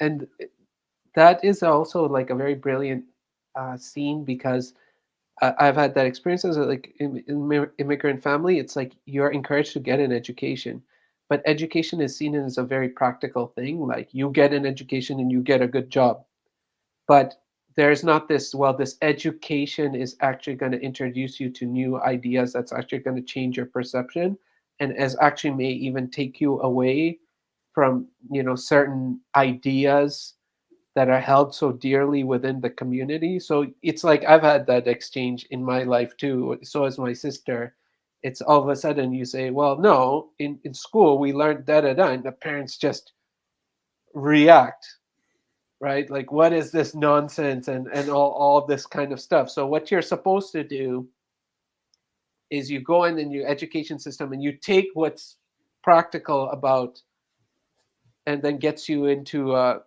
don't know, a good job, whatever that good job is, but you don't actually you don't change your way of life or your values, or you don't speak out against the culture or the beliefs, which is a very interesting dynamic. And I'm glad that they captured it, and they captured it so well in that AJ scene, um, where yes, he is saying these ideas he's learning in school, and then he's like basically getting rejected. They're not at that point saying, "Oh, wow, you're learning something in school. You're really focused. You're really paying attention." So, you know, well, where's the challenge with the grades? Instead, it's this rejection, like, "Oh, why are you even? What is this? It has no value." And then that connects with the whole Billy Butt thing as well. yeah. The Christopher Even Columbus. Meadow saying to them, "Well, what do you expect him to learn? This is what we learn." Yeah, and the Christopher Columbus thing, like AJ says that in our book, it says that all the horrible things about it, but then Tony says Christopher Columbus is a hero in our house, or something like that. Yeah. Yeah, Yeah, exactly. And then one moment that I really like is from one of your favorite things that you even had in the duos thing with Polly and Chris, and it's after they take out the Russian, and then Polly is like, "Yeah, well, these guys. What about them? And how they had nukes pointed at us, the Cuban Missile Crisis." And Chris goes, "What? That happened? I saw it in a movie. I thought it was bullshit."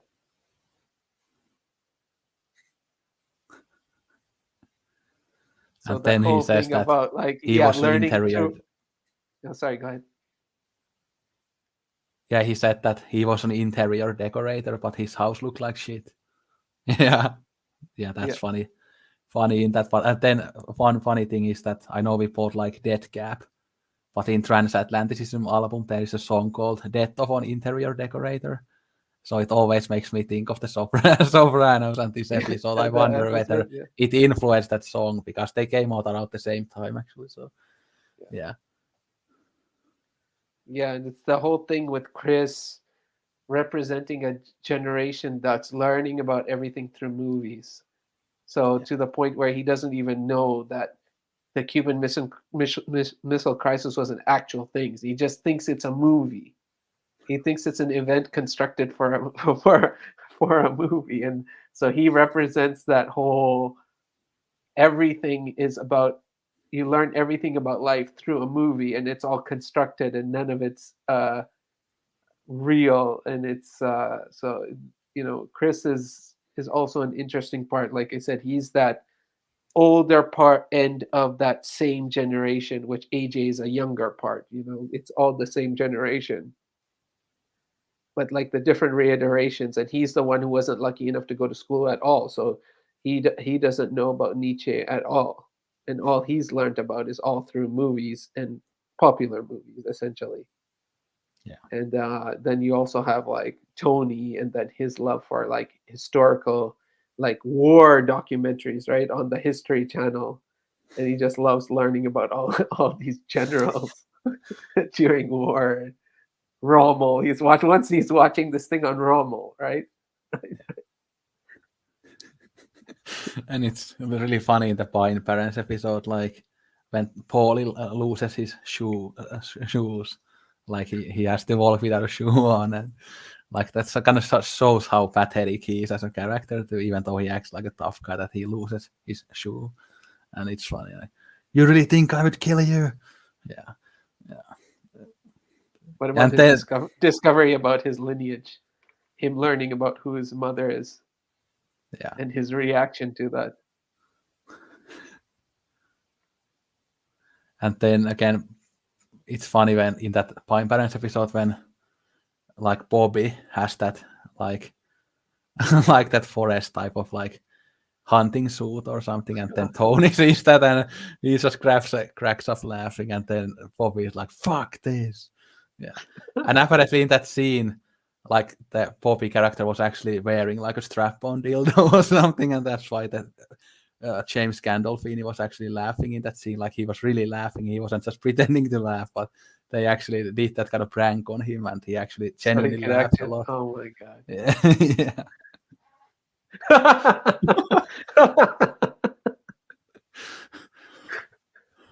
What? What? I thought you said we're going hunting. It'll be cold out there. I love Bobby. Gotta love Bobby. Yeah, and again, um, what else? There are so many scenes. Okay, with Ralphie, we talked about him a lot, but there's like highlights with him like in every single episode, basically. Yeah, what is some things, another things that Ralphie said? Uh, And what did he say about Spartacus? Like, oh yeah, He- that Moltisanti kid's up his ass.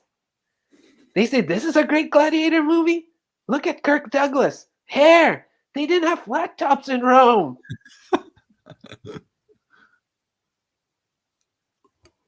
I love that. It's he that whole thing where he's sitting there and he's in his like his boxers and his like what they call wife beater. yeah, And right, like, and they're watching these gladiator movies and all these heroes, and then he's like getting all excited about this movie. It just says everything about it's another just like perfect scene. yeah, That just the contrast. You're just sitting there watching and you're idolizing these gladiators, and who are you really? Like you're so far away from what any of those characters represent, but you think you're like have something in common with them, and you have this sense of honor, and it's so you could there's just so many of these shows, and then all these things where they'll be like how they have to always give each other big ups. Oh, what you did for me there, like where they basically make up this whole story about Chris, the guy who killed Chris's dad, and Chris goes and does this thing, and it's like, what you did for me there, Tone, and as an audience, it's like not even like they just used him, right? That they're making stuff up, or like when Tony's constantly lying to Carmela, and she Yeah. just accepted it. What do I know? He went to witness protection. What do I know? And the people just keep disappearing, and everyone's in witness protection. Yeah. Yeah. Like with Paulie, like what are some other scenes, like if we don't count out Pine Parents? I think when they have those Paulie and Christopher like episodes later on when they kill that like waiter outside the parking lot, and Oh, yeah, yeah, they are just that's a why hard. didn't you pay the bill? You are younger, you should pay the bill, and it's That so scene is petty. so depressing in a way, Yeah, right? Because it's showing that greed aspect, right? It's like they're so focused on this greed, and someone's just asking for an adequate tip, yeah, right? There are those senseless moments that are really difficult, like even Vito when he rear-ends that car. There are these senseless violence moments that are really, I mean, to me, they're like real down, make you feel real sad and depressed. Like you're like, okay, this complete disregard for a human life and just concern for the self. And right, because at the end of the day, you follow these stories, and sure, those are those moments that also pull you out. Like you see Chris and Polly do that, it really pulls you out because at the end of the day, uh, to see them do that, you say, okay, we're following these things, but then let's not forget what they do. All right. So that one bothers me a lot. It's yeah. so tragic, that scene. And then there are again those scenes that we already talked about a bit, but those like really racist scenes and stuff, like when Tony meets like Meadows' boyfriend Noah, Oh yeah. like her first, yeah, and then like Noah just says, "Mr. Soprano, are you a film buff?"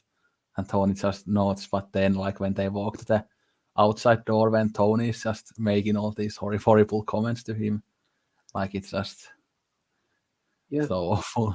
Yeah, Even in this episode that you mentioned with like where they go to Bobby's lake house, there's a part where Bobby's talking about how his father came through Canada into the US. That's how he entered, like through the border into America. And yeah, then Bobby makes this comment and he says, yeah, but now they really need to build a wall. Because even at that time, so at that time, uh, post 9/11 and all that, there was a lot of issues between US and Canada because yeah, the US was saying, well, the reason the terrorists are coming into the US through Canada.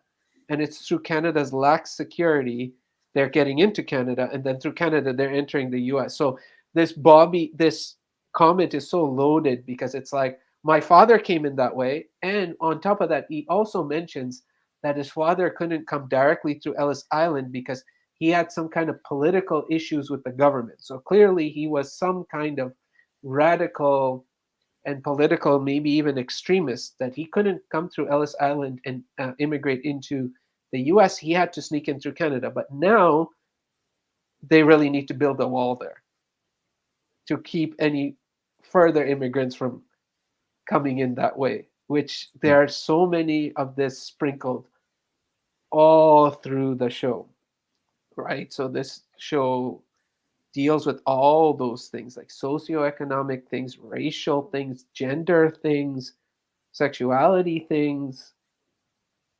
It's a whole commentary. I feel like it's kind of like this American quilt, modern American quilt, where it's like looking at every element of what makes America what it is at this point, and then all the issues, and providing this kind of equal opportunity, uh, exploration of each without taking the side. I don't think they don't go and say this is bad and this is good, by creating empathetic sides to every character, like a Ralph, like Tony, creating empathy for every single one somehow through different things, shows that they're not interested in just vilifying one thing or another. Yeah, and also I was just reminded of one another Tony and Bobby scene when they are in that restaurant and they are eating steak and onion rings and stuff, and then Bobby says that Quasimodo said this, and Tony's Nostradamus, and then Quasimodo predicted all of this. Yes. Yeah, and then Bobby says that how can it be that there is a Notre Dame in France, but there is a Notre Dame here in the US as well? Like that absolute like stupidity of these characters. Quasimodo predicted all of this. Yeah, there are so many of those kind of little moments in this show that it just really stuck with you in your head, like.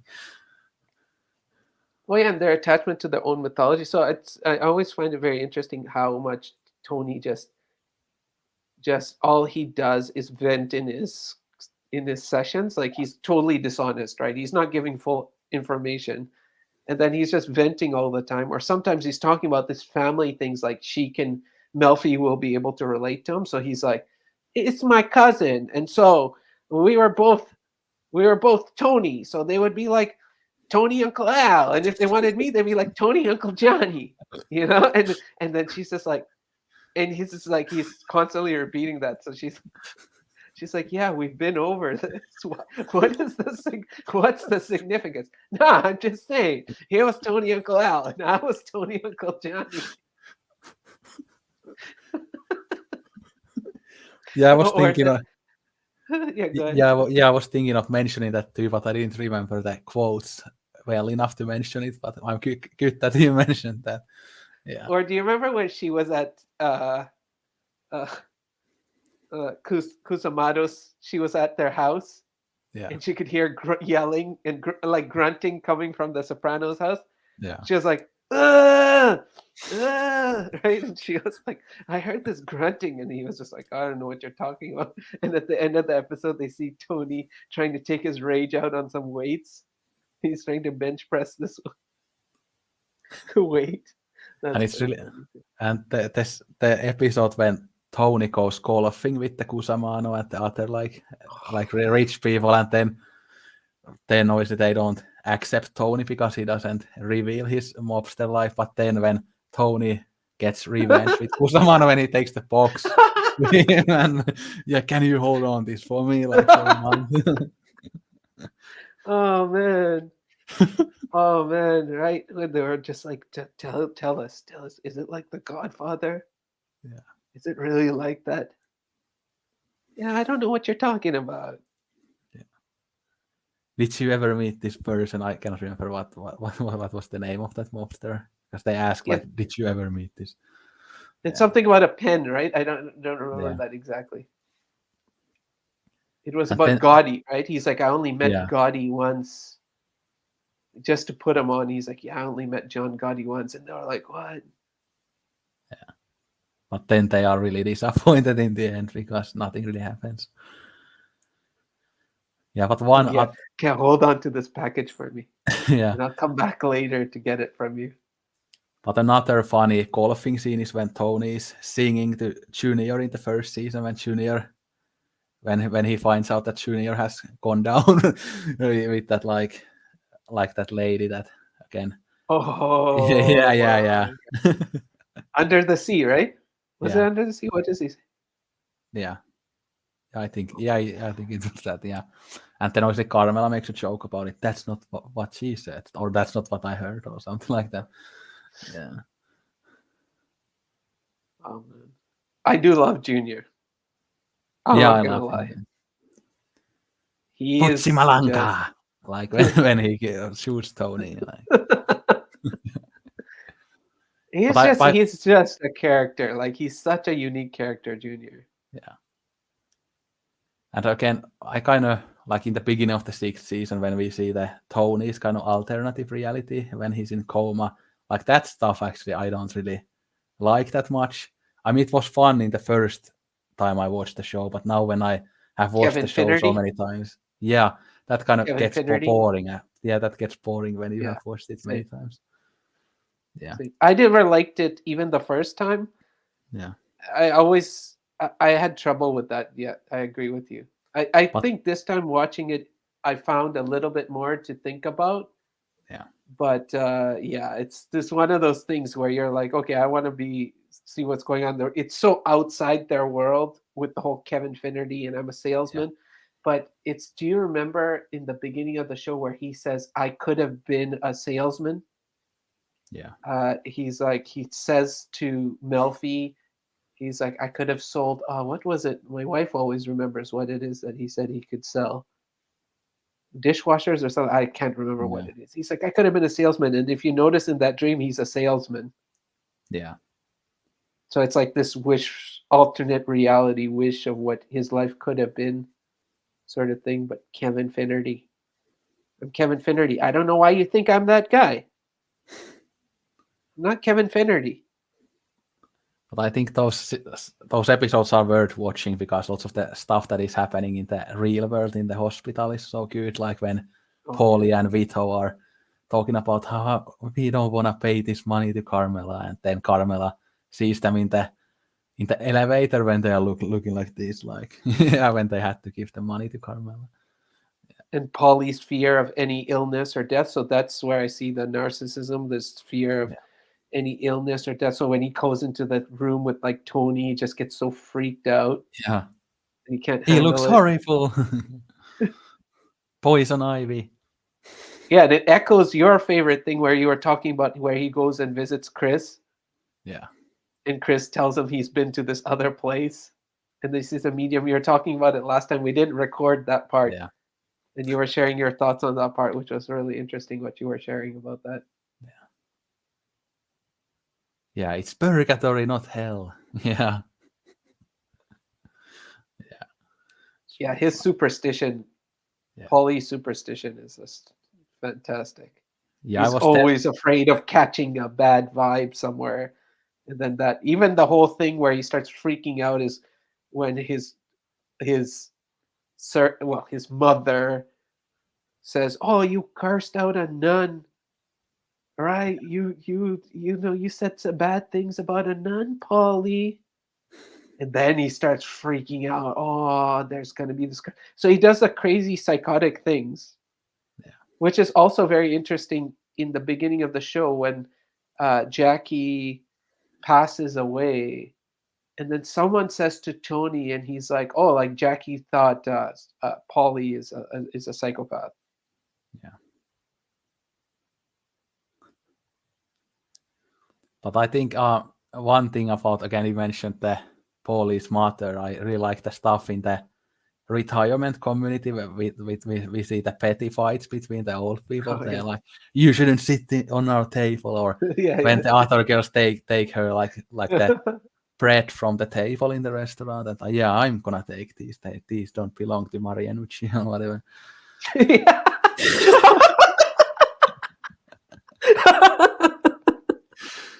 Oh yeah, that is one of the best scenes where he's like, that bread's from my mom." That part is so great when he takes them all to lunch. Oh my god.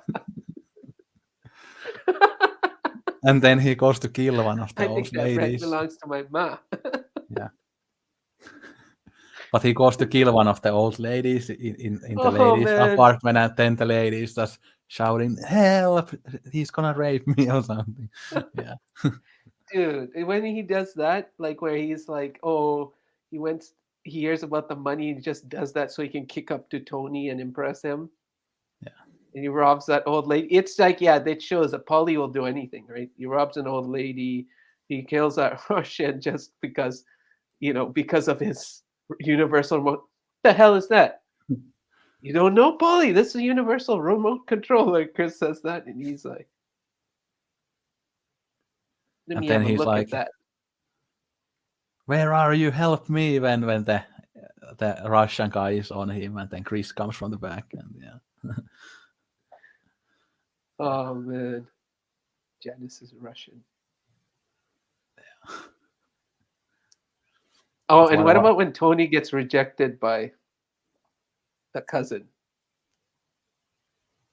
He's like, Oh can you yeah, yeah, believe that? She doesn't have a leg, and she thinks I'm too much or too needy or something like that. yeah, yeah. Or when again Tony always goes to Dr. Melfi and confesses his love for her, but then Dr. Melfi never accepts it. I think it's really interesting how they decided to build up that Dr. Melfi and Tony relationship, because I think many shows would have taken the kind of easy road and have them like get Yeah, together and have a romantic relationship, but the Sopranos said that no, we aren't gonna take the easy route, and it's the same with kind of when Dr. Melfi gets raped in the parking lot, but then always the easy thing to do would be that she tells Tony, and then Tony goes to kill that guy, and there's lots of this drama. But they don't take that easy road that the viewers expect, and that's what I really respect about the Sopranos. I always make this point. But yeah, absolutely. although But what's then at the also interesting is how Tony uses her yeah so to learn techniques that he can use on people. So he like goes to therapy and he's always like, "Oh, I have this business problem, I have that business problem," and then she gives all this psychological advice, and then he goes and uses it. Like first, it started with Sun Tzu, yeah and then remember when Paul he was also it's like that guy Sun Tzu says or whatever yeah because Sansu, that's how you pronounce it. so he's like always using her uh, to get like things to use in his life to help him out how to deal with Junior and his mother, and how to deal with some of his men and how to motivate them and how to discipline them and all these kinds of things. Yeah, but I kind of would have loved to see like an alternative reality version of the Sopranos, or more like 10 episodes where like Tony and Melfi got together. It would have been really cool to see how that would have played out as well. But I'm really happy how they did it in the show. But I often think about what would have happened if they actually got together. But do you think they could have been uh, ever together? Because I think Melfi represents she's kind of like a moral line, right? She's that I'm going to listen to you, I'm not going to judge you. And I think that's what you're right. They could have taken an easy way, and she reveals this thing about what happened with the rape. But then it's like she's drawing that line because she knows where that's going to go. So she's kind of that the point of moral discomfort, right? Where you're Yeah. like where you empathize with the character, but then there's still a right and wrong to a certain extent. It's like when she says, "Oh, initially I thought I found myself attracted to him," but he's like listening to him talk about these things on a daily basis, really created a repugnance, right? All his affairs and all his behavior and the violence and the tendencies and his attitudes. But she's like, Melfi's almost like us because you notice he'll make these off color remarks and she'll laugh. It's like us. It's like, it's kind of funny when he's being inappropriate. Like when he's saying those things, it's like you laugh, but then you're very uncomfortable that you're laughing, right? Because what you're doing is you're encouraging him. Yeah, You Gary know. Cooper, the strong silent type. But what's also very interesting is he loves W.C. Fields, and Yeah. I'm like Tony is W.C. Fields in a way because W.C. Fields it's like there are all these comedies where he's the nagging wife and he's his kids are irritating him and stuff, and he's very much W.C. Fields in his household. And so that's an interesting parallel that they bring in there. He's constantly watching. He's watching It's a Gift. He's watching The Bank Dick. He even mentions The Bank Dick in one episode where he's like, oh, I was watching it on DVD. And he loves this W.C. Fields, and he's kind of like W.C. Fields. He's a bit portly. He's at home. He's almost comical in the way he acts, and the people are irritating him, his wife, and all this. Oh, I have a headache, and leave me alone, and this kind of thing. And so you're right that they blend this thing, whereas this mafia boss, you would not think that a mafia boss could be like W.C. Fields like, but he kind of is, which is an interesting thing that they do to actually humanize the people.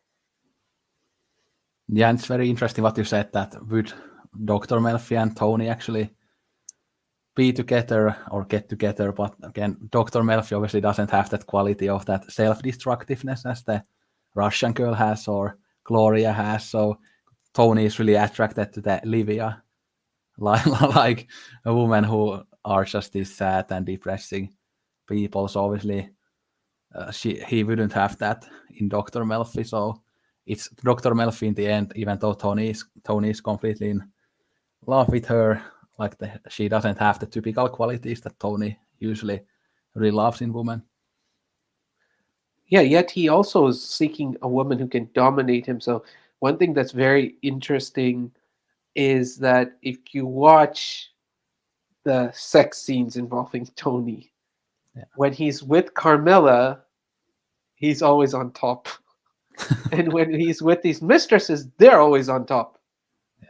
Which I think is very interesting about dominate, like where he wants to kind of dominate and like control, and then but then his need to want to be dominated and controlled and be pulled in. So this whole, even Melfi uh, points this out. She says to him, every time you describe women in the same way, oh, she's drop dead gorgeous, she's this, and it's like she's trying to make him aware that it's like you are you think you're being drawn in because of this appearance and this attractiveness, but the reason you're getting pulled in is something else. It's like when you've been sad or when you are destructive and you have those tendencies, it's weird, but you almost have an animal instinct for those things, right? You can smell it on another person. So it's almost like he doesn't realize that he has this additional sense that's brought on by all his trauma in life, that he can smell weakness. And we see examples of that, right? Like with Artie, when Artie says to him, he's like, "Oh, you could see 10 steps ahead, couldn't you, Tony? Oh, I see now. You can." He's like, he gets really upset, right? He's like, what you think I was like manipulating? But it's true, he does. He knows who's gonna topple, who's not gonna topple, because he has that sixth sense that's brought on by his own trauma. He can smell weakness on people like a mile away, and he also knows how to use it, because if you've been manipulated in that way emotionally growing up, you also know how to uh, uh, do that. But it's like a choice for each person whether they want to go there. But he is not very aware of his choice. That's part of the reason he's in therapy, right? Is so he becomes aware of what is really going on in his life, what he can't see. Yeah, but that thing about the domination thing that you said kind of calls back to the time when we talked about Ralph as well, because you mentioned that how Ralph and Tony are very similar in many ways, and obviously Ralph liked to be dominated as well, even more than Tony. but this is kind of another similarity between them, that they both like to be these kind of powerful people, but then they also have that need for domination and I guess vulnerability in their lives when nobody else is looking, basically, when they are just with their mistresses and stuff. Yeah. Yeah, because if you have, in all seriousness, if you're raised and you're being treated that way in your household by your mother, for example, right? It's no matter how strong you appear to be on that side, or even how much outwardly power you can exude, that that emotional hole in you is not going to ever allow you to fully be okay with that. So it's like even Melfi mentions to him how he is he was lucky with Carmela, but yet he can't find success, he can't find satisfaction with Carmela because Carmela does not pose any threat to him, right? She's like the major enabler, protector, comforter, but she's not presenting any sort of threat to him, and he's in a way moth to a flame. He's seeking that threat, that destructiveness. He always needs to get close, really close to it, in fact too close to it sometimes.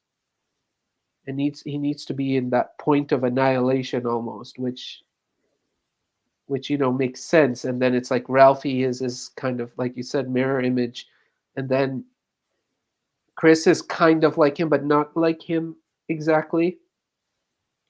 Um, as well, who he thinks of him as his natural male heir is like Chris, but like Chris is woefully not able to fill those shoes. There are so many interesting things actually going on, and it would have been really interesting if there was if he was 100% honest with Melfi. I wonder what Melfi would have said to him, Yeah. because she's only responding to what she's being told, and what she's being told we already know is a big lie. I mean, look at the way he's like discussing half the things. Oh, I had a friend and he got in trouble, and it's not like, yeah, I went and basically had to kill him. But I think maybe now we should move on to some of the other topics, because we've already talked about for over 2 hours, so we have still many topics left. Yeah, It's sorry. fine. So the next thing we are gonna talk about is Tony Blundetto, the Steve Buscemi character in the 5th season, who is Tony Soprano's uncle, who gets out of prison after he has been in the prison for a very long time, and then they gonna get back together in their relationship. But Tony Blundetto obviously wants to be a massage therapist, and there's that interesting talk about masculinity in that character too, how he has been in the prison, but now he wants to be a massage therapist, kind of like Richie learned to meditate in prison. But then obviously Tony Soprano isn't very happy with that, because he wants his cousin Tony to come back to the mob business. And he does eventually, but obviously there's lots of conflict in there. And there's actually one ridiculous a thing I find kind of ridiculous and stupid about this season is that how, again, Tony is doing well with that Korean guy, and they are getting that massage business. But then Tony Blundetto, like starts beating up the Korean guy, like basically without any reason. Like, I don't know, like what was the reasoning behind that scene, like how he just very suddenly goes all violent with him, even though he had like really good relationship with that Korean guy. So I've always kind of thought that kind of shift from his massage career to the back to the mob career happened too quickly.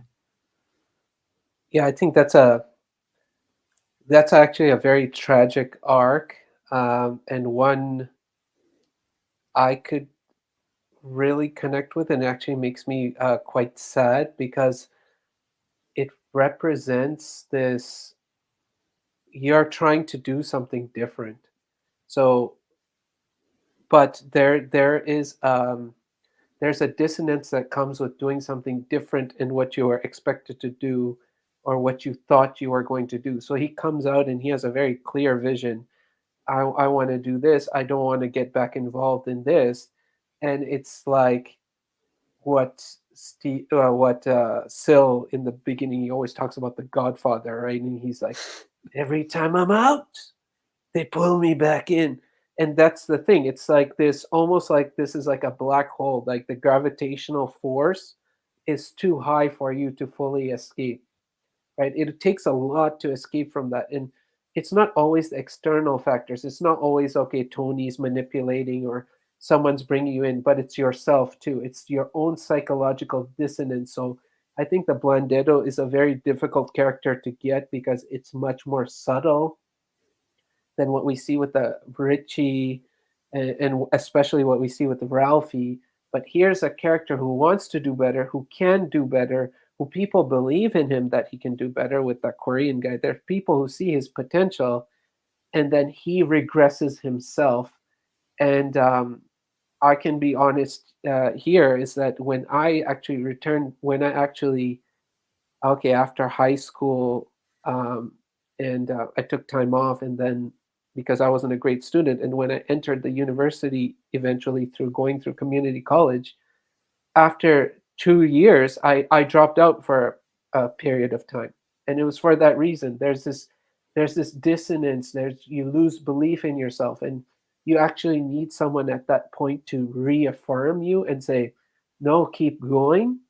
But here, he doesn't have that support system. He has a cousin that actually wants him to fail. He has a different plan for him. And so he just slowly regresses himself because the dissonance, it's just too scary out there in the world being someone new and sticking to whatever you know. And you see Vito fall into this trap as well as he tries to go outside of the world and live a more authentic version of himself. Yeah, and it's really interesting the dynamic between the two Tonys. When again Tony Soprano says that you shouldn't make fun of me, I'm the boss now.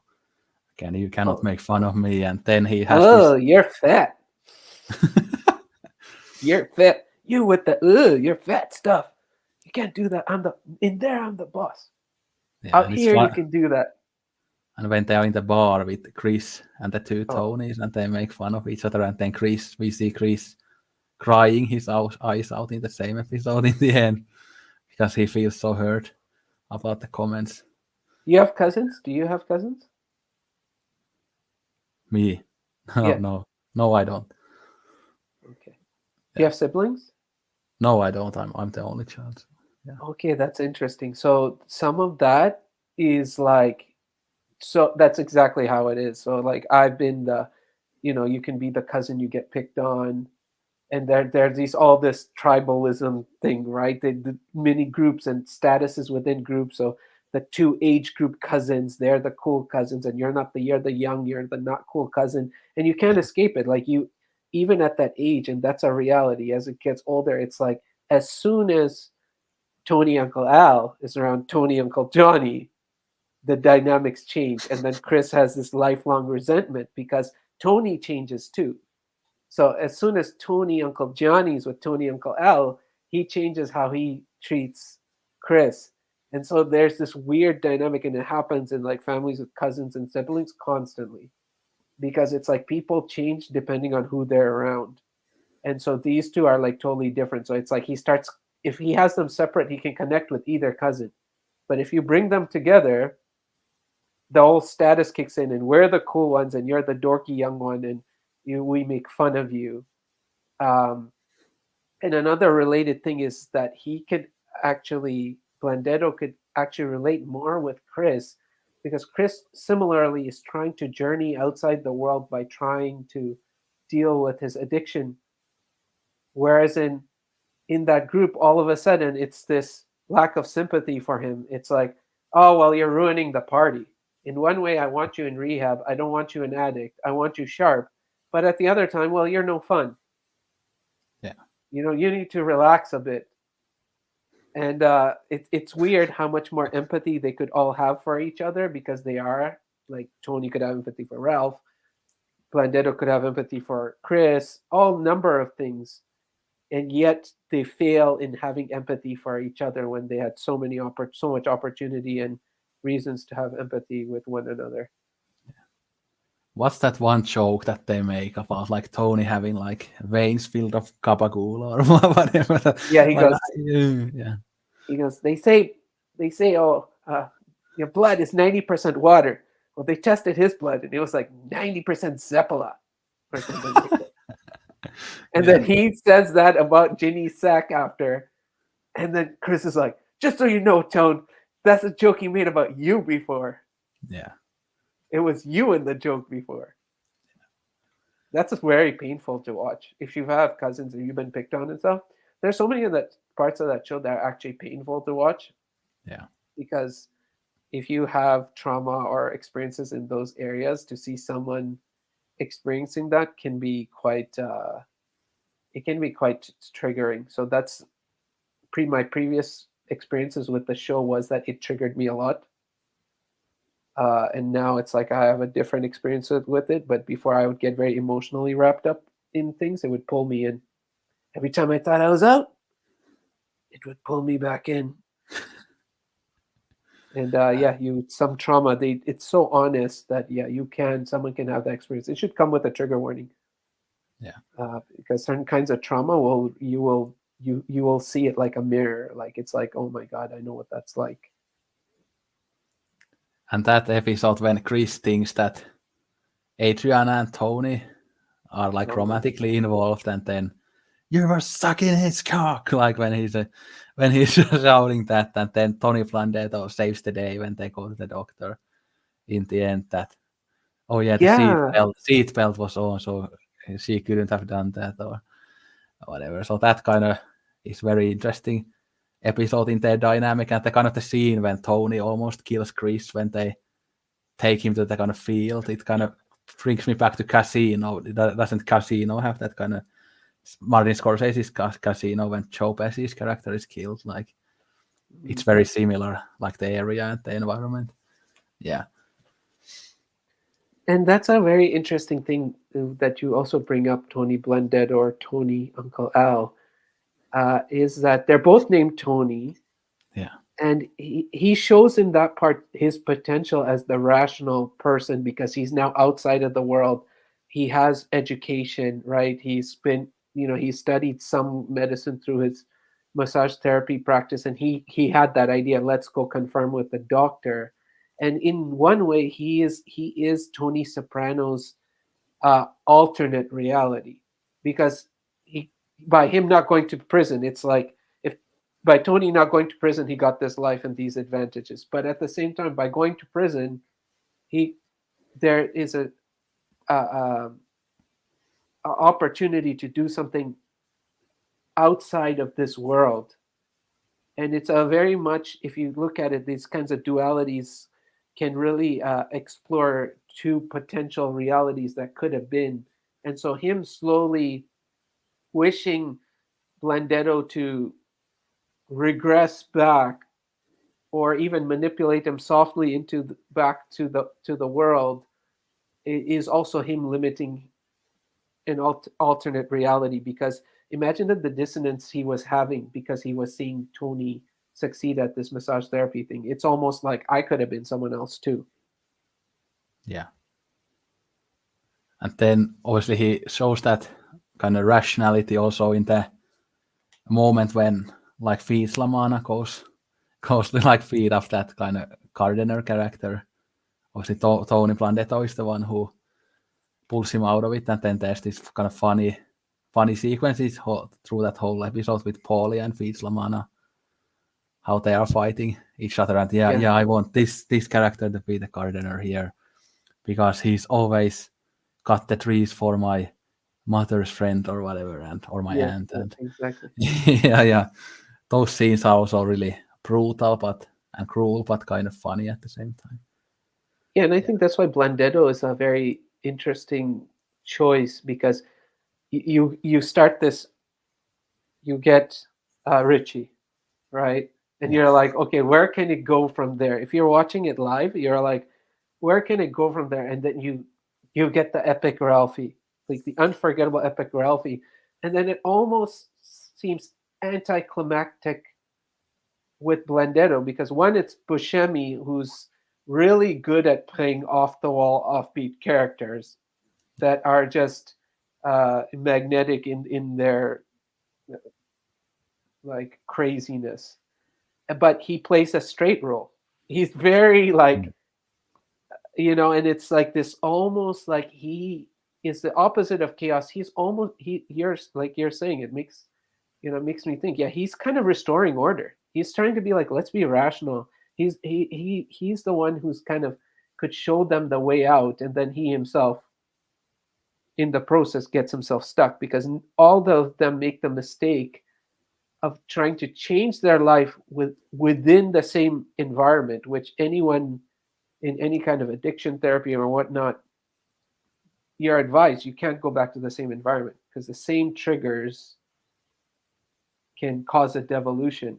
And he's this cautionary example of that, his arc, that it's like he's trying to do something different. He's being successful, but he's too close to the original context, and it's somehow going to bring him back in. And the whole black hole uh, motif there too, with Livia, the mother. There's constant these black holes, emotional black holes, black hole worlds where the gravitational forces are too strong.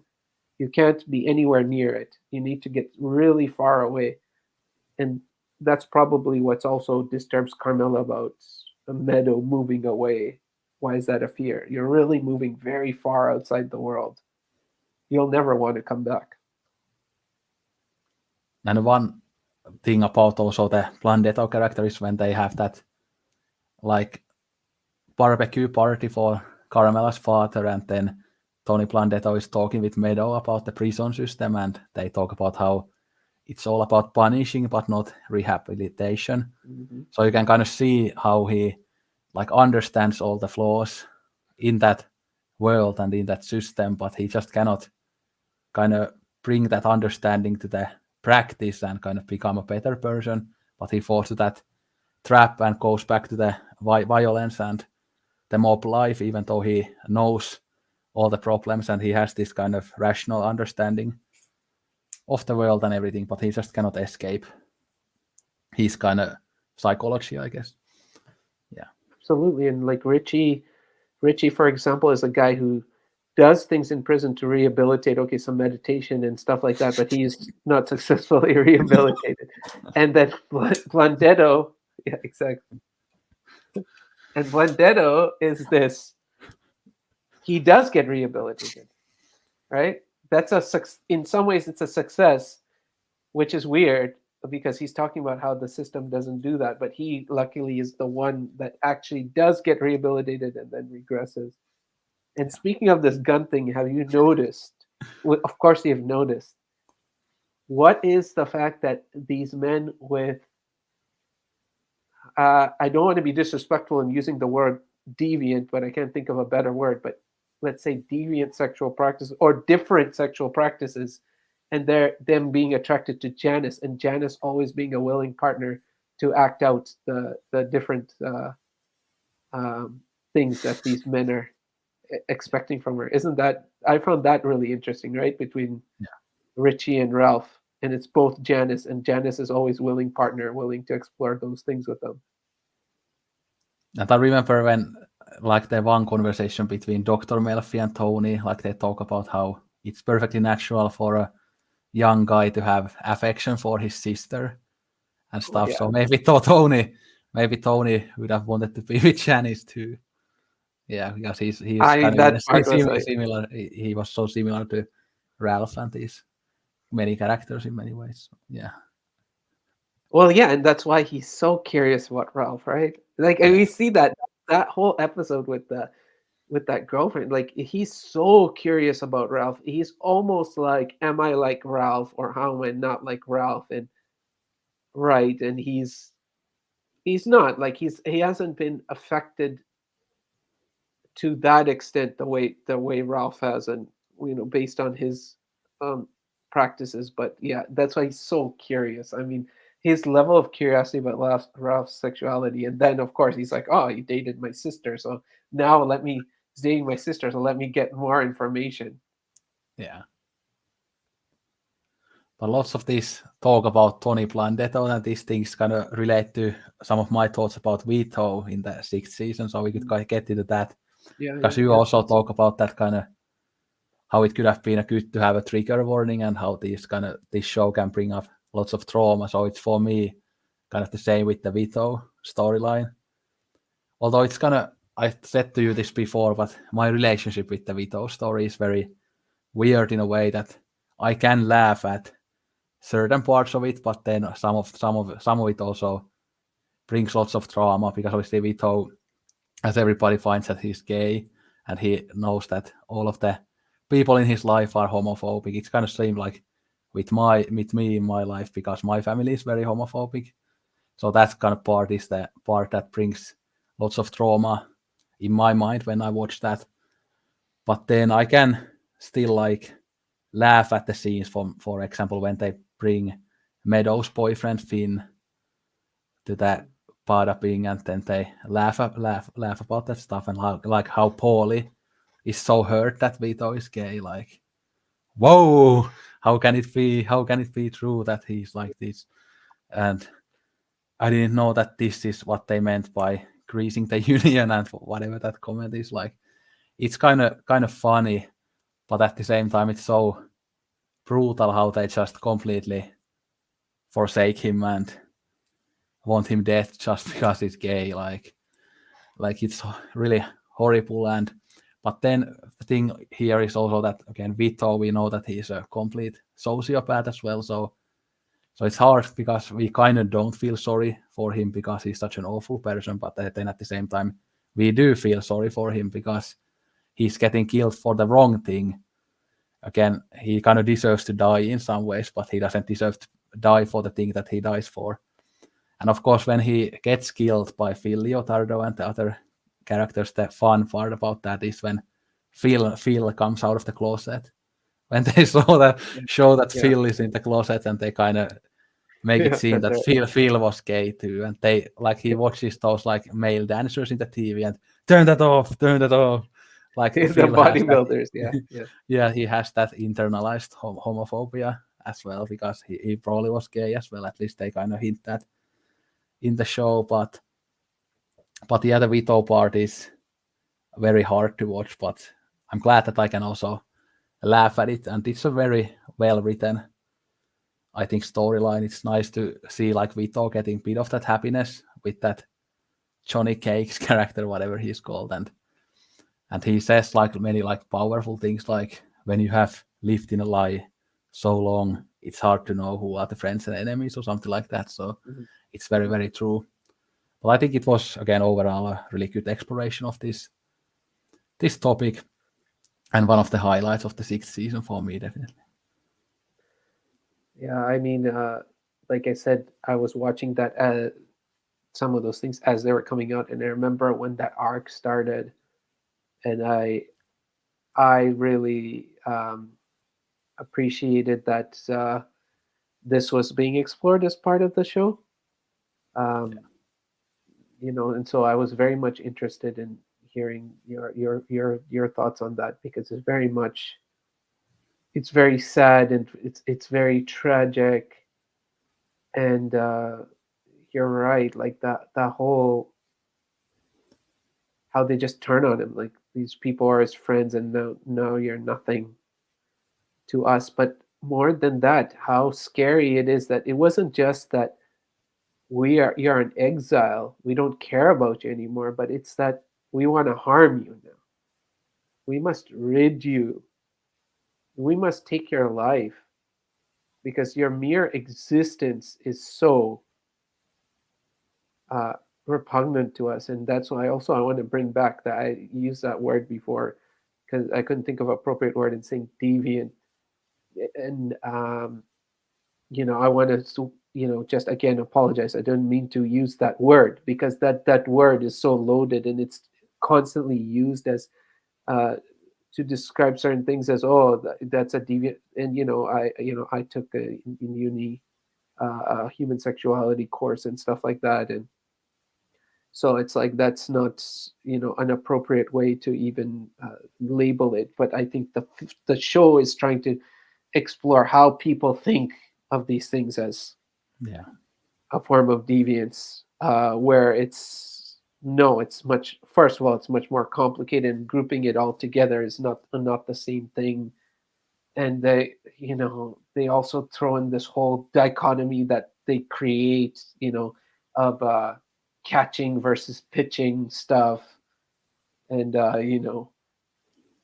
who's receiving and who's giving, and like there's that that old hypocrisy, right? That, oh, if you're receiving, well, it's not, you can almost deny that. And then there's the prison pass thing that Tony discusses with Melfi, and yeah, and any this, number of things.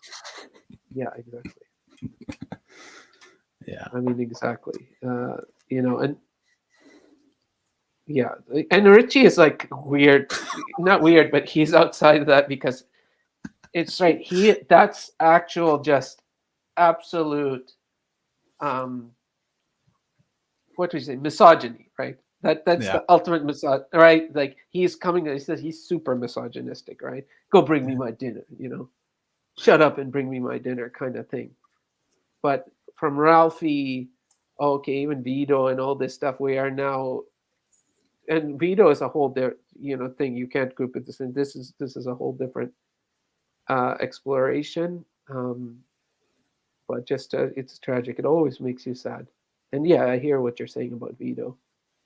Yeah, it's even being part of that world. So of course he had the same corruptions as the part of that world, violence and all the things he was up to and psychopathy. But that part is just sad. And yeah, the coming out of the closet part, that was brilliant.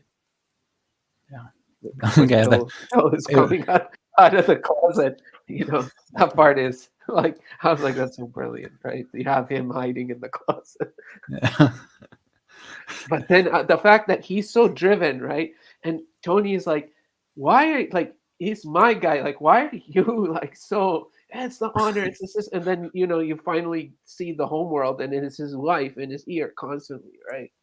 And so part of his driving force is to just satisfy his wife. Like, if I do this, she'll stop talking. Yeah, but yeah, So sad. constantly I'm just reminded of Richie. Like I cannot stop laughing at him. But the one thing about Richie that came to my mind was when like Janice tells Carmela that Richie has a gun to my head when we have sex, and Carmela was so shocked. But then Janice said, "It's all about power. He wants to show his power, his hold on me." Yeah, but going back to Vito, obviously What Tony about kind of when Ralphie is like joking with these guys, and she's like, "Oh, you know what Janice wanted to do to me yeah. as well," Yeah, which is weird. Like, why did you even have to mention it at all? But he's so insecure about it that he now tries to turn it around on her. But yeah, continue on with Vito. Sorry to cut you off there. yeah. I was just saying that Tony kind of comes off as like a bit more decent in the Vito story arc because Tony is kind of doesn't want to kill Vito, and he says that in the therapy that who cares in the end that he's gay and stuff. So, and he says to like the guys that, are you gonna take care of his kids and stuff like that? But then he kind of has to be on board with the killing of Vito because the other guys are just so adamant about it. So, but if it was up to Tony, I think Vito would have survived because again he was the best earner as well after Ralph died and everything. So obviously it's all about money in the end to Tony, Yeah, but and the Tony's own other selfishness. Yeah. No, keep going. Sorry. yeah, Keep but going. for the other people, uh, they have these kind of I guess these toxic traditions and stuff that they put as something more important than the money. But for Tony, he just thought about the money. But yeah, so there's a bit of a contrast between the mobsters in those scenes as well, and I guess Bobby with his kind of more childlike kindness, he wasn't as against Vito as well. Although one thing we didn't mention about the Gabin episode with Tony and Janice and Bobby and Carmela was that obviously Bobby kind of changes after that episode a lot because Tony forces him to kill that character, and then he kind of loses his innocence in a way because at that point he was kind of the most relatable and nicest of the mobsters, but then after that he takes this dark turn, and obviously he has a very dark ending as well when he gets killed. Yeah, Yeah, I mean, that shows again that Tony's resentment for people who can somehow escape certain things of the world or the world entirely. So Blundetto, or even Bobby not having to have, never having, right, as he says it, was still a virgin. You never had, you yeah, never, right, and to kind of bring people down to his level. He has that, right? He wants to bring people down. He doesn't like it when someone gets to be superior to him in any way. So physically the fight, but that moral clarity. Well, yeah, I did some stuff, but I never killed anybody, and that's well, you think you're better than us, no, right? I had to do it. What do you think you get away without doing it? So he does that with Christopher as well. He does that with a lot of people. He tries to make sure to bring people down because of his own resentment and vindictiveness, to be honest, which is again makes it very interesting that Carmelo will be like, "Oh, Tony's not a vindictive person." It's like Tony's a totally vindictive person. Um, so that's always interesting. On a lighter question, I had this debate with my wife. Right, I was like, Don't you think Johnny Cakes is way too hot for Vito? Yeah, he kind of is, but I mean, Johnny Cakes is kind of like he Right? looks He like, makes these great pancakes. He's a biker. He's got that, like, that rugged look. He's a fireman. He's a hero. He's also very kind. He's very understanding. He makes a nice home. yeah. I mean, wait, He's kind yeah, of he a got, catch, I think, Johnny Cakes. yeah, I think he's kind of like a very kind of stereotypical gay guy in a way, out of like those typical Yeah, fantasies. Like I interesting. just was just start thinking about this Fassbinder film, Queer. Okay.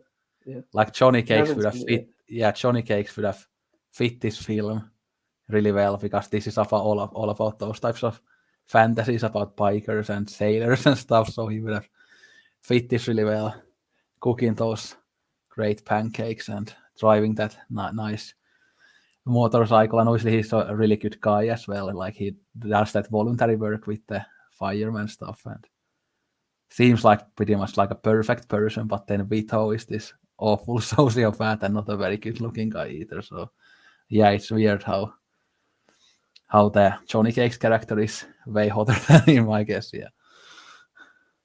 Remember when Vito thought he could be the boss Yeah. after he did the diet? Now that I've lost the weight, I walk 2 miles a day. I'm a young man. I'm a healthy man. I could do it. And there's this fun fat joke in the show when like Bobby and Vito are next to each other, and this is like before and way before, or whatever. Yeah, whatever it is, like in part of it. Oh, before and way before. Yeah. Oh, SGS. Oh, you kiss your mother with that mouth.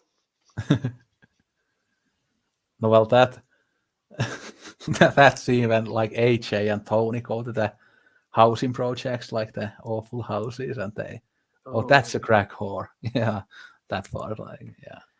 There's so much of this, like, and it's part of the joy is that them being that inappropriate, like, not that again with the trigger, we're not trying to condone it, but it's like it is interesting, right? Because we do like part of it is watching them be so inappropriate, and we know there's all kinds of inappropriate in that show, like non-stop inappropriateness.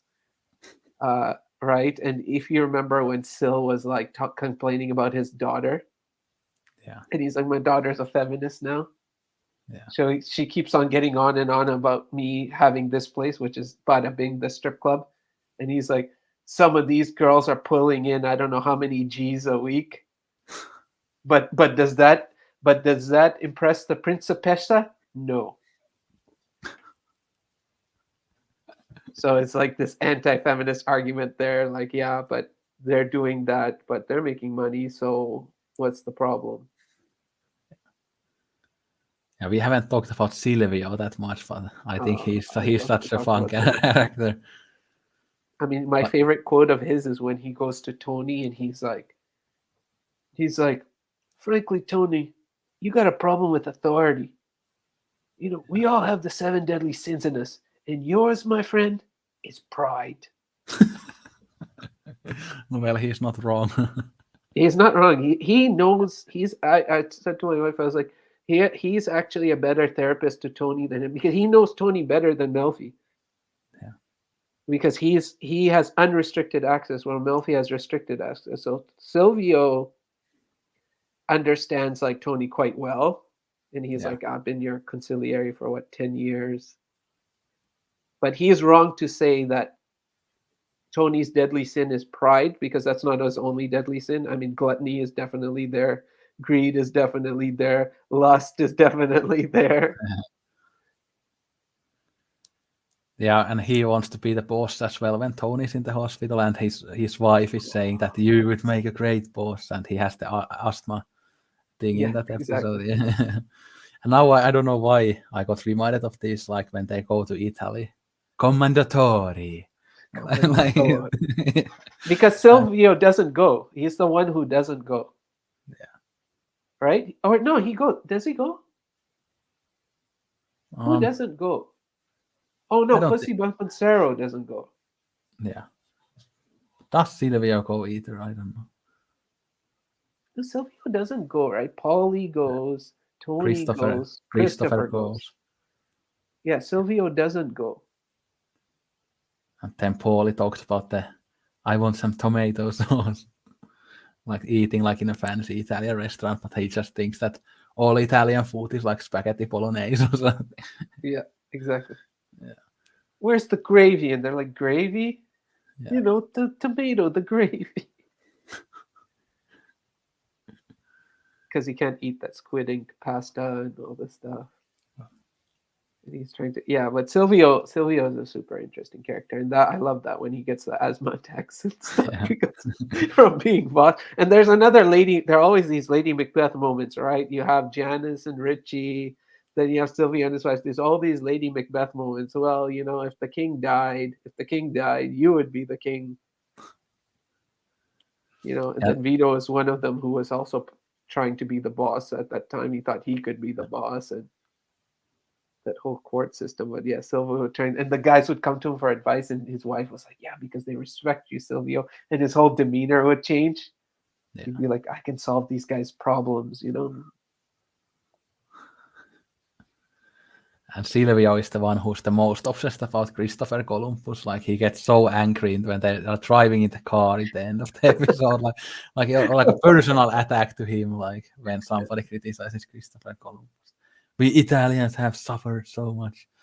Yeah, Silvio's like actually should be studied a bit more. It's like he's not the one who's like obvious all the time, but actually there are things going on with Silvio. He seems to be the most well-adjusted too, I think, yeah.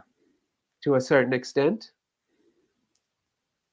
And he seems to be sometimes the kind of most level-headed, like person, Yeah. most logical. But obviously, he's a complete monster when he kills Adriana and stuff. So he's a Oh, yeah. complete sociopath too, even though he seems like a bit like more normal, I guess. But yeah. And then remember that Ralphie's girl that tries to talk to Tony, and then Silvio is like, "Yeah, it's not appropriate. You can't talk to the boss, and you can't Yeah. just approach her." And when he goes and gets her, when Ralphie is sitting there with her, and he's like, "You don't show up at work."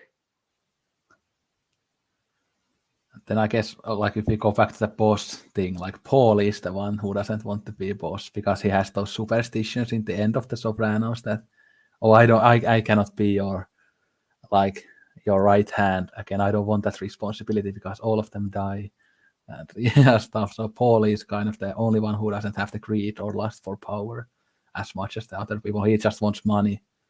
Yeah. What about the Pyomai painting?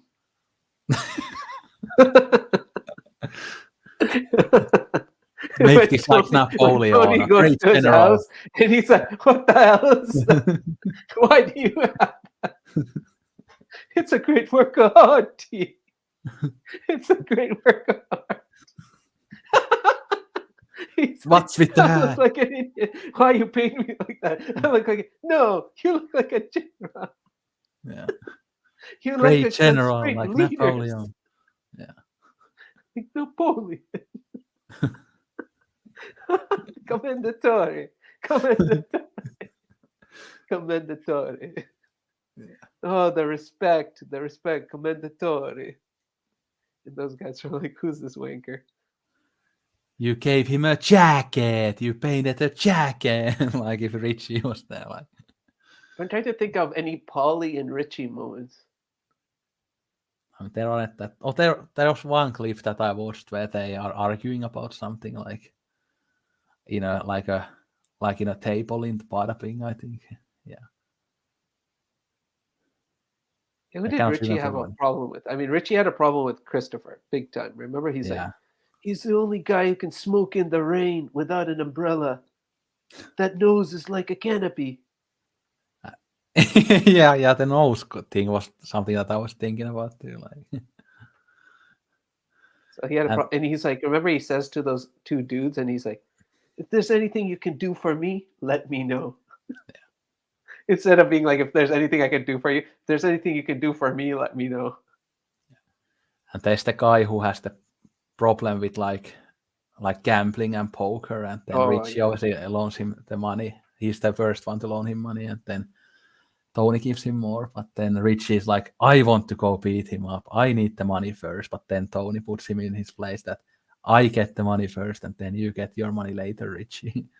Yeah, I mean, that's a whole other dynamic to be explored. Is like Tony with his non-mafia friends, yeah. Artie, and then this other guy. I forget what his name was. That was, yeah, the gambling addict, and then yeah, obviously he takes loans from Richie first, Yeah. and If then I, enters that game.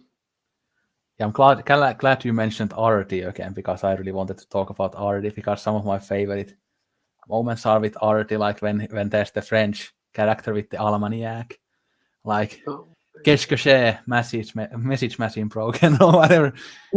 Are you looking at me? Yeah, he does that kind of taxi driver thing, like yeah, like it's so funny when he goes to the French character's place and then the French guy like beats him up. Artie is really interesting, and I think like the most revealing thing is when they're on that boat, the Stugatz 2, as it's Yeah, called, and he says to Tony, and when you really find out, okay, what's really driving him, he's like, my father told me, like, you do the right thing and you work hard, like, good things will happen. And so he's one of those people that's like trying to do the right thing in the wrong world, or these guys are all around him flashing all these things that like things are supposed to come your way, but instead things are just going to those ways. The people who are the greediest, the most power hungry, the cruelest, they get the best of everything. And you see him always traversing. But it's also interesting how he has a wife that fully accepted him as he is, and he has a problem with that. He thinks that that's like limiting his progress. She's like, you're not like those guys, don't try to be like those guys, don't bring them in. And he's just like resents Charmaine for being like that. She sees it as like she doesn't believe in him.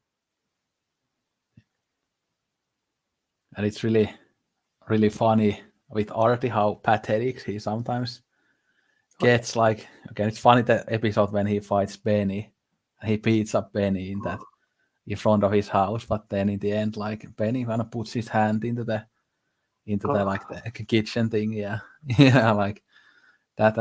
But when he beat up Benny, that was like one moment when Artie got to be like the man, like he got to be like very masculine and kind of beat someone at something, but then in the end he still gets fucked. Yeah, yeah, and it's like when you're talking about characters you don't like Benny is one kind of yeah, guy, that character you just don't like. He's just so, he's just so slimy, and he's just, the way he acts. He's like a lower level guy, but he gets to kind of lord over and be this hypocrite and all this stuff, and compared to Artie. And so I found that moment is so cathartic when he beats Benny. I'm like cheering for Artie. I'm like, yeah, yeah, yeah, yeah, like, right, it's you, like, you want at some point to see a win for the little guy too, right? He's just sitting there, and like someone like Benny, can attract a girl more than Artie. Like, he's trying to be helpful and whatever. And yes, I'm not going to say that that's absolutely right that he was offering his help, because he's clearly attracted to this hostess. And of course, Artie has this thing with all his hostesses, right? yeah. So, except when his own wife is a hostess, then he has a lot of critique for her. But those other girls can do no wrong, which is kind of crazy too, right? When he'd be like, "Oh, Adriana, now there's a woman," and it's like, "Well, what does Adriana is hardly a woman." Right? And what great qualities is she showing? Like, I mean, Charmaine is in a way showing much more character, right? She's strong, she's opinionated, she's willing, able to protect her family, she wants to protect her husband.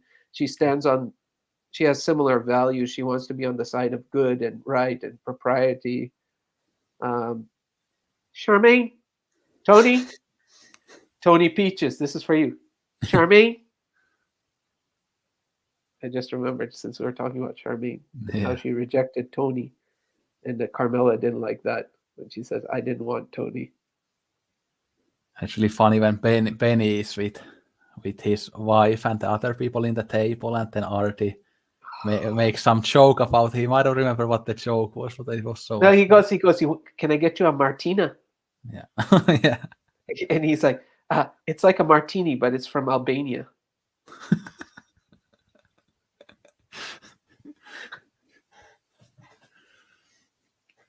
yeah.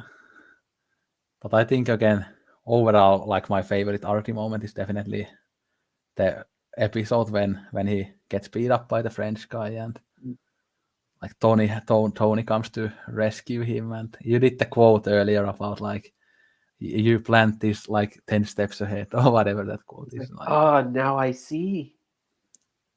You're like above us all. And he's like, what are you talking about? And he's like, oh, you're 10 steps ahead. You knew this would happen. And you made the calculation. What's the worst going to happen? I eat for free for life. And then Tony just goes off and shut up. Yeah, Tony was really destroyed in that episode because Gloria had just killed herself. So yeah, and then he attempts, and then notice on that episode, he constantly is like, what am I, a toxic person? What am I, a toxic person? Like, because now he's like, okay, maybe I'm having this effect on people that people are having on me. Yeah. By the way, it also made me think of how much Tony can't stand Polly. So even when Tony was in the coma and stuff, like Polly comes and talks and his heart starts racing like crazy because he just absolutely can't stand Polly, right? Polly starts talking and like Tony he like triggers him to no end. Yeah, it was you who told that joke to Johnny Sachs. Yeah. And Polly was basically in his dad's crew, right? So he's like someone he inherited. So he's out of place, right? He's actually older than them, all of them. They're all kind of, I think Sil and all of them, they're coming up together. And Polly's slightly older than all of them and was a youngin in Johnny's crew. Yeah. So there's that weird dynamic, right? He's the weird uncle sort of person who's like, he's kind of like, from the Stone Age. Which also reminds me when that priest was like, he's like, that's wrong, Tony. Dinosaurs. Oh, yeah. The world was created 6,000 years ago. Dinosaurs and men inhabit the world together. What? Like the Flintstones? Like the Flintstones? Yeah. He loves mocking like religious people, Tony, if you notice that. Father Tintola. This guy, he loves mocking these like religious guys. Yeah. Have you heard the news? He has risen. Yeah. Like the guy who has that thing that the sleeve thing that he yeah. And he and I forgot I wanted to start our thing with the best quote ever. Yeah. SJS. Sometimes I go about in pity for myself. And all the while, a great wind carries me across the sky. Ojibwe saying. Yeah.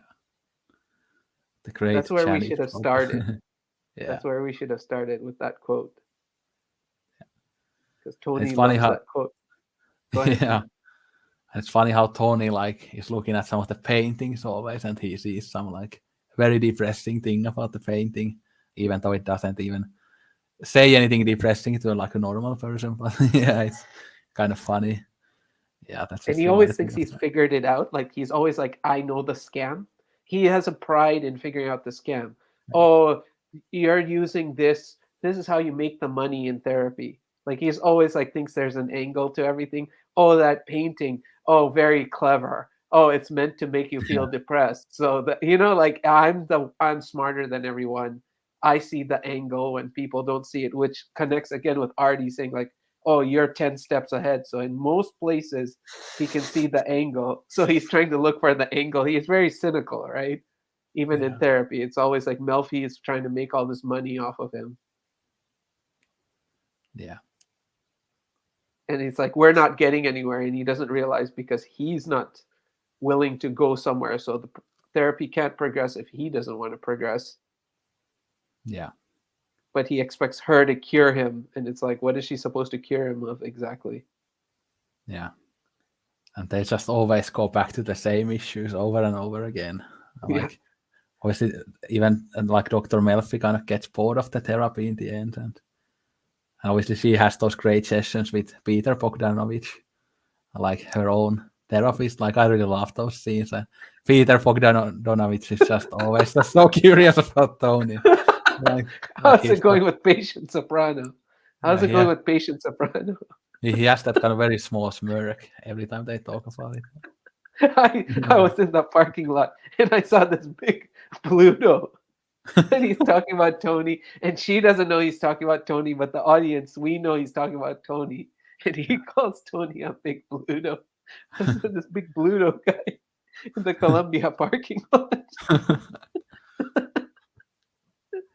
I also like with the Melfi's ex-husband and his disdain for Tony, and Yeah, how he's all paranoid that anything Italians do makes it look bad on the Italian community. yeah. When they find out about the rapist's name, Rossi.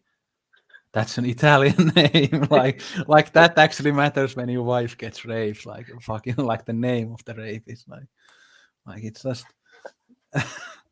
There's all this like pride stuff, like even in the I mean, I think for me the there's that's the number one episode, the Columbus Day Parade one, because it's so how they just dissect issues from all angles. And when the Cuban guy's like, oh, like uh uh what does he like? Columbus was like Hitler for us, yeah. And Hesh says that right? And Hitler. Hesh is You like, compare this hey, to Holocaust. yeah, you're comparing this to the Holocaust. Like, you know, Yeah, everyone has their sensitivities. Like, you don't go there. So, and everyone has it. Like, every single group involved in that debate, you know. And Hesh, he has like some sympathy, but no, only to the point that you don't compare it to the Holocaust. And like, right? Oh, you calling that genocide? Like, how can you call that genocide, even though that was genocide?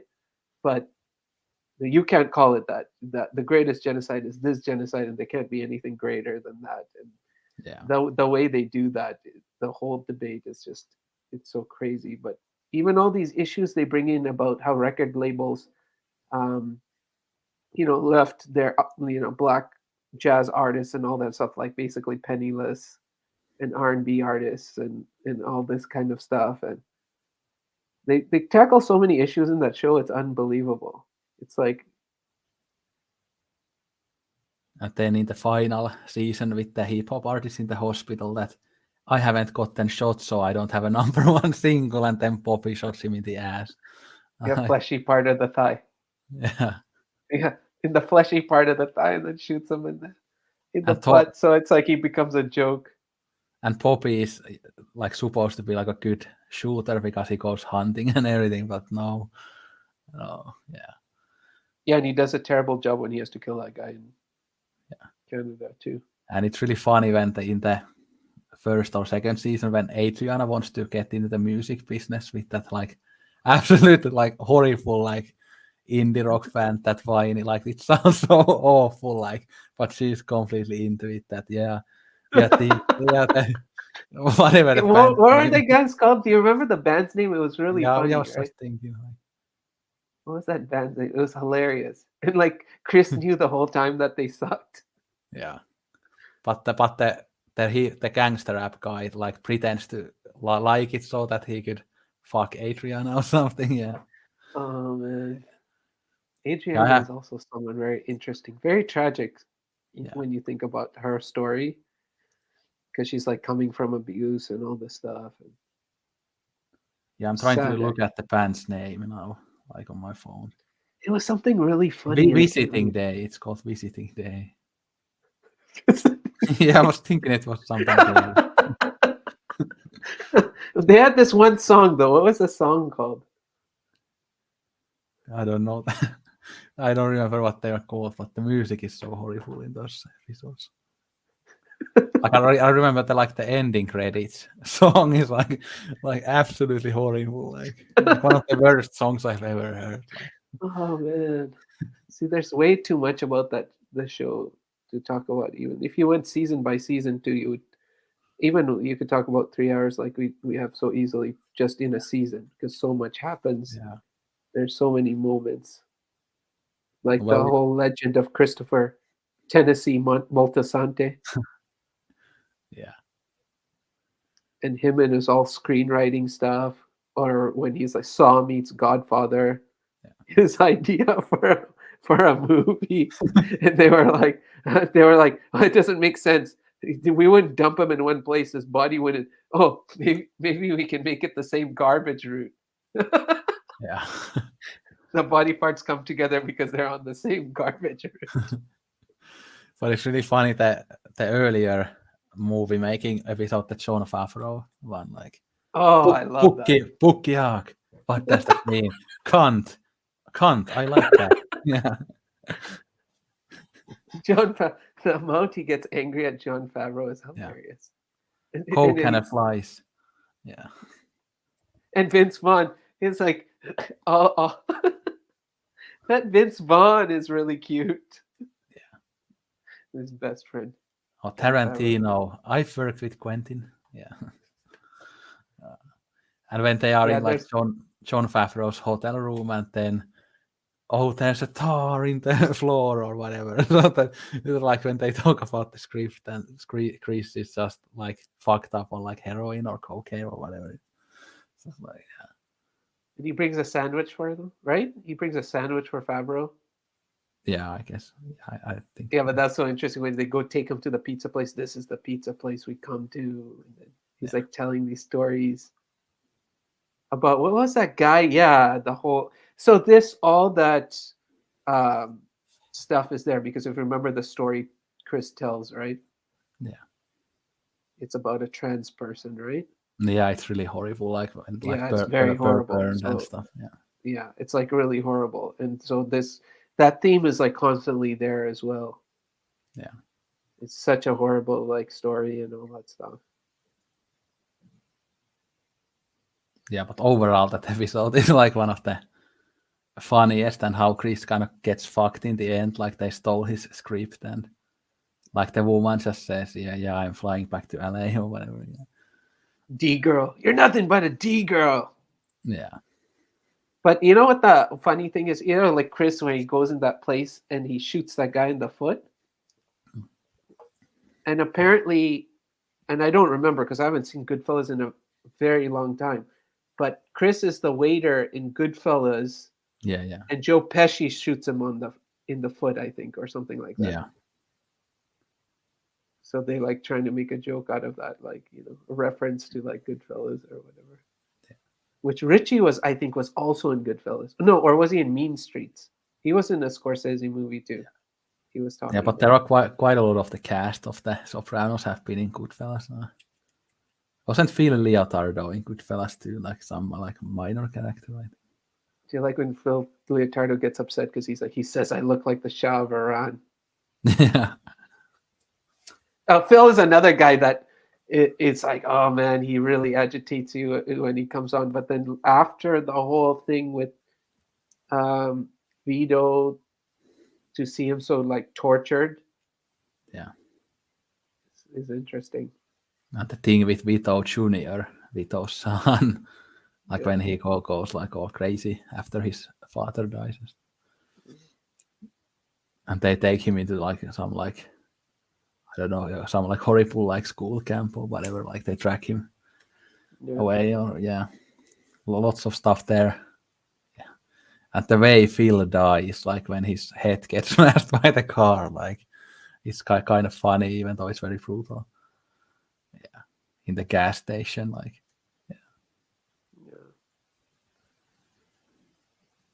And the FBI guys, like they get lots of time in the 6th season as well, and they always come to Satriali's to eat the sandwiches and stuff. Agent Harry. Ruggiero's neighborhood. Yeah. When they try to install the mic in that lamp. Yeah, but then Meadow takes it away in the end. Like, takes it to Columbia. Yeah. It's just too many things.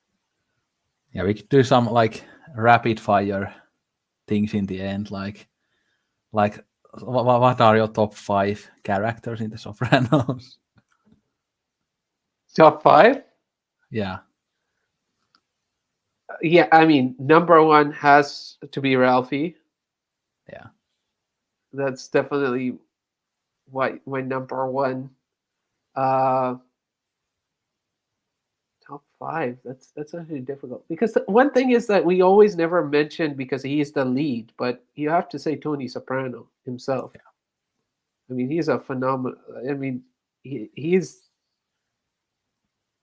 interesting. A lot of times you don't have shows where the protagonist, you're everyone, but what a interesting guy. So he's definitely there. Uh, of course, then Richie would be there. Uh, but it's kind of bad not to mention some of the. I mean, I think Carmela is very. I'm always interested in Carmela as well. Yeah, I think Very some of the interesting. best kind of acting scenes in the whole show is when like Tony and Carmela have those fights. When Carmela finds out that Tony has again cheated her, like the acting when they have those marriage fights, like it's so powerful and insanely well acted. I love those scenes. Yeah. But see, there I'm already at like getting to the last slot, and you haven't had Chris, you haven't had Polly, you haven't had Sil, you haven't had Junior, haven't had Bobby. I don't know, and Artie. Oh my God, there are too many. I don't know. It's hard to put in the top five. Who do I give the last slot to? I would give it to. Okay, I'll give it to. Uh, okay, Polly, but it could easily be like an Adriana as well there. But what about you? Yeah, for me, it's that number one is between Tony and Ralph, but I think I'm gonna go with Tony because he is kind of a mainstay throughout the whole show. But then the second one is Ralph. Definitely, he's just a kind of comedy gold and a very deep character as well. And that performance is just absolutely perfect. That actor could have played the Joker in a Batman film, especially. Like he's just so great. And then third, probably Paulie, because he's again just so funny. And I kind of relate to that character a bit in a way that he kind of is really similar to my stepfather, who's now passed away. Like I told you this last time a little bit that they are a bit similar. But then the fourth one, it's really hard. I mean, I guess Christopher. I like Christopher a lot, and then I actually one character that we haven't talked about much that I really like is Johnny Sachs. Oh, I really yeah. like I like him a lot. I think that's a great kind of cunning performance and stuff. Yeah, I like him a lot, but I don't know if I would put him in the top five. But I think Artie could be in the top five just because he's so funny as well. But yeah, like you said, Carmela, I also enjoy because she gives a great performance, even though she can be a bit annoying. And one thing about Carmela that I actually liked, I really liked her relationship with Furio. Like Oh, I I, didn't even yeah, didn't say anything about Furia. Oh my God, that's a whole other thing. yeah, Oh God, that was so interesting. Yeah, Furio is. I like Furio quite a bit yeah. as well. But I wish Carmela liked Madame Bovary because I love the book so much. But it's not for That everybody. whole thing with Flaubert, and yeah, I mean, we don't have time to discuss today. But one topic I was like, oh, if we got a chance to discuss, we would ask: Is Carmela actually a user? Because Yeah, that's the great accusation he says, right? yeah, yeah. There's so much we could talk about Carmela, like being a Catholic and how she has this idea that I cannot get divorced and stuff. And there's And that also like Jewish. it's like Tony has very physical infidelity and Carmela has emotional infidelity. Yeah, She never strays physically, but emotionally, whether it's the Catholic priest, right, or Furio, oh, she Father had Intinto. Yeah, yeah, Father Father Intinto. who was just Like, using all the women for food. yeah, I love that when Tony says to Father Intintola, Father Intintola, you can go to the kitchen and get a sandwich. We can talk later. You are sleeping over, right? Like this, like when he was sleeping over, like. And I think I need to read the tone, like Peach's comments, because he said something about Father Okay. Intintola as well. Yeah, yeah, yeah, yeah. And I see that kind of thumbnail for my video. That was Richie. Yeah, but he said that I also love Carmela telling Father Intintola that she's no Renee Zellweger fan, and also thanking him, a Catholic priest, for a book on Buddhism. Yeah. Yeah, it's kind of funny. Yeah. Yeah, I'm not a Renee Zellweger fan. Yeah, I like that they were like swapping like movie recommendations. Yeah. And Oh, the I picked father, up a new DVD. I like how DVD is so prominent in that because it's at yeah, that time like DVD was so that's what it was. So bootleg DVDs and all that. Or even when Chris is like, "You're not going out. You're sick." He's like, "I got the 50 Cent movie in the car." that was one of my favorite films as a kid, so it's funny. I mean, I was like what in my mid 20s already by then, but of course, yeah, I like that film too. Like the whole 50 Yeah. Cent legend, and they keep bringing that up because even with the rapper being shot, he's like, you got shot. He's like, you got shot 7 times. That's Yeah. like we go, five. That's like two more than Tupac, or something like that. And it's only two less than 50 or something. It was like pretty funny. Yeah. If you're a And hip hop fan, you'd think that's hilarious. there's that one 50 Cent song that would kind of fit Sopranos called Many Men, like Oh yeah, many men wish yeah. death upon me and I don't cry no more or whatever. Blood in my hand, you can Yeah. see. Yeah, my And wife told me this interesting thing about the Sopranos title song too. It's like it was written about a true crime about this woman that like killed her husband. yeah. So Got yourself a gun. yeah, And then Peaches also said that I also love the whole discussion regarding Billy Part being gay literature. Then in quotes, maybe he's gay, you ever thought of that? When Carmela says that. And then LOL, Carmela's New Yorkness always made me laugh. So many characters are hilariously fucked up, especially Livia and how she laughs at Tony when he trips and falls. Yeah, when like Tony leaves the house and Livia is just laughing like a witch. Yeah. oh, all of you, and you're always blaming the mother. Yeah. I gave you my life on a silver platter. He was a saint. Johnny was a saint. I wish the Lord would take me now. You kids never wanted for nothing. I gave you everything. Like that's such a toxic character. Like, She's toxic. And remember when Artie goes and then she tells him that they torched his restaurant? yeah. It's nice here. You're too nice. You still talk to Tony after what he did to you. And he's like, after he did what to me? When Artie Bucco was like, I'm an artiste. Yeah. And the original plan for the third season of The Sopranos was very different because obviously the actress of Livia died, but they were gonna go with the fake like plane tickets and stuff for the third season, and then Livia would have testified against Tony or something. I think that was the original plan for the third season. But I'm glad.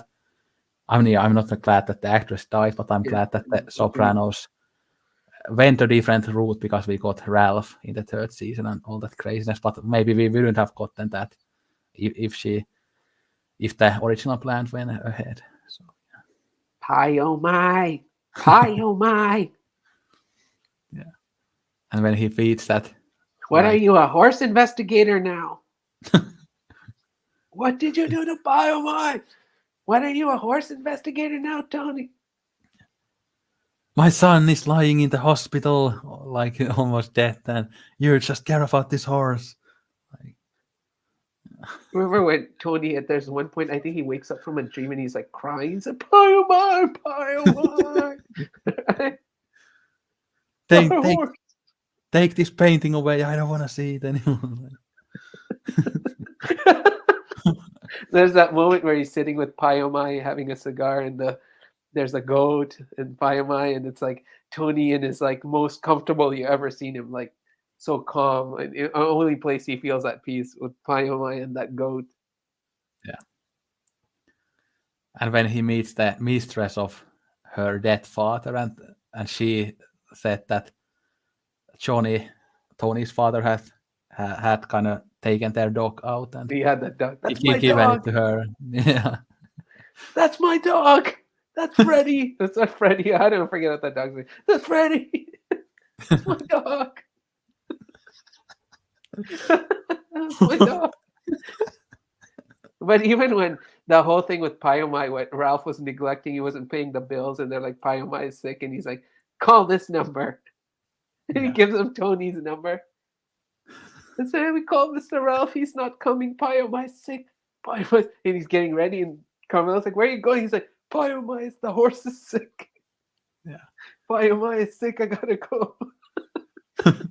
And then in the end of the 5th season, when there's that dream episode, which is just absolutely amazing, like he has the dream where Tony is like on top of the horse in the living room of their house, and Oh, yes. Marmela is there, and then Artie yes. is the one who guides the dream and stuff. And that reminded me of Zulawski. Because I was like, oh, yeah, because after having seen the Zulawski films, I was like, oh yeah, the horse indoors is so Zulawski. yeah.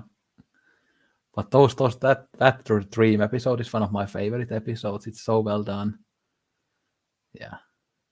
Yeah, his dreams are crazy. But you have pretty like interesting dreams sometimes when you shared.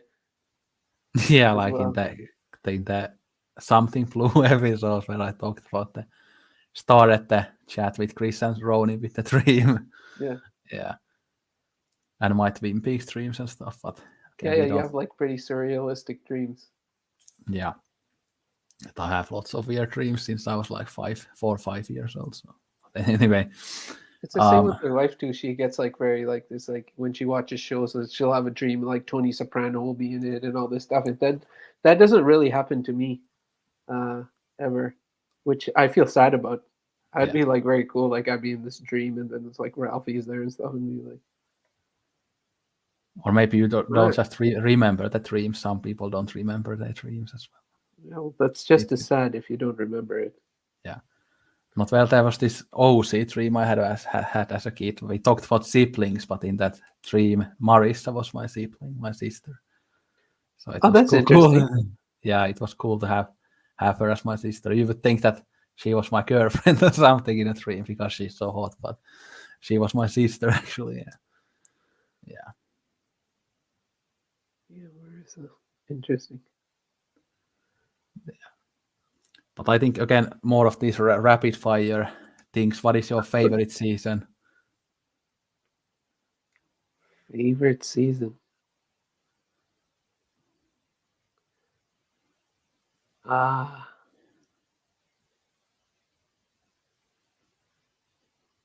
Yeah, I mean, it has to be.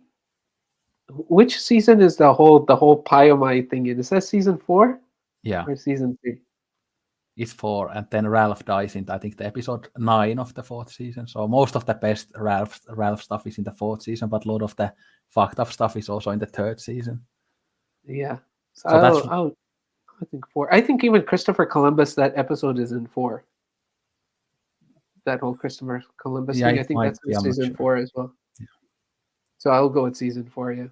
But again, for me, it's weird because my favorite period is like maybe like fifth episode of 3rd season until the time Ralph dies. So I saw the second half of 3rd season, and then the first the half whole of Ralph arc. As long as Ralph is there, that is a kind of a high, right? He's like a high from the moment I remember even rewatching it this time, and he shows up. Yes, Ralph is here. Yeah, that's it.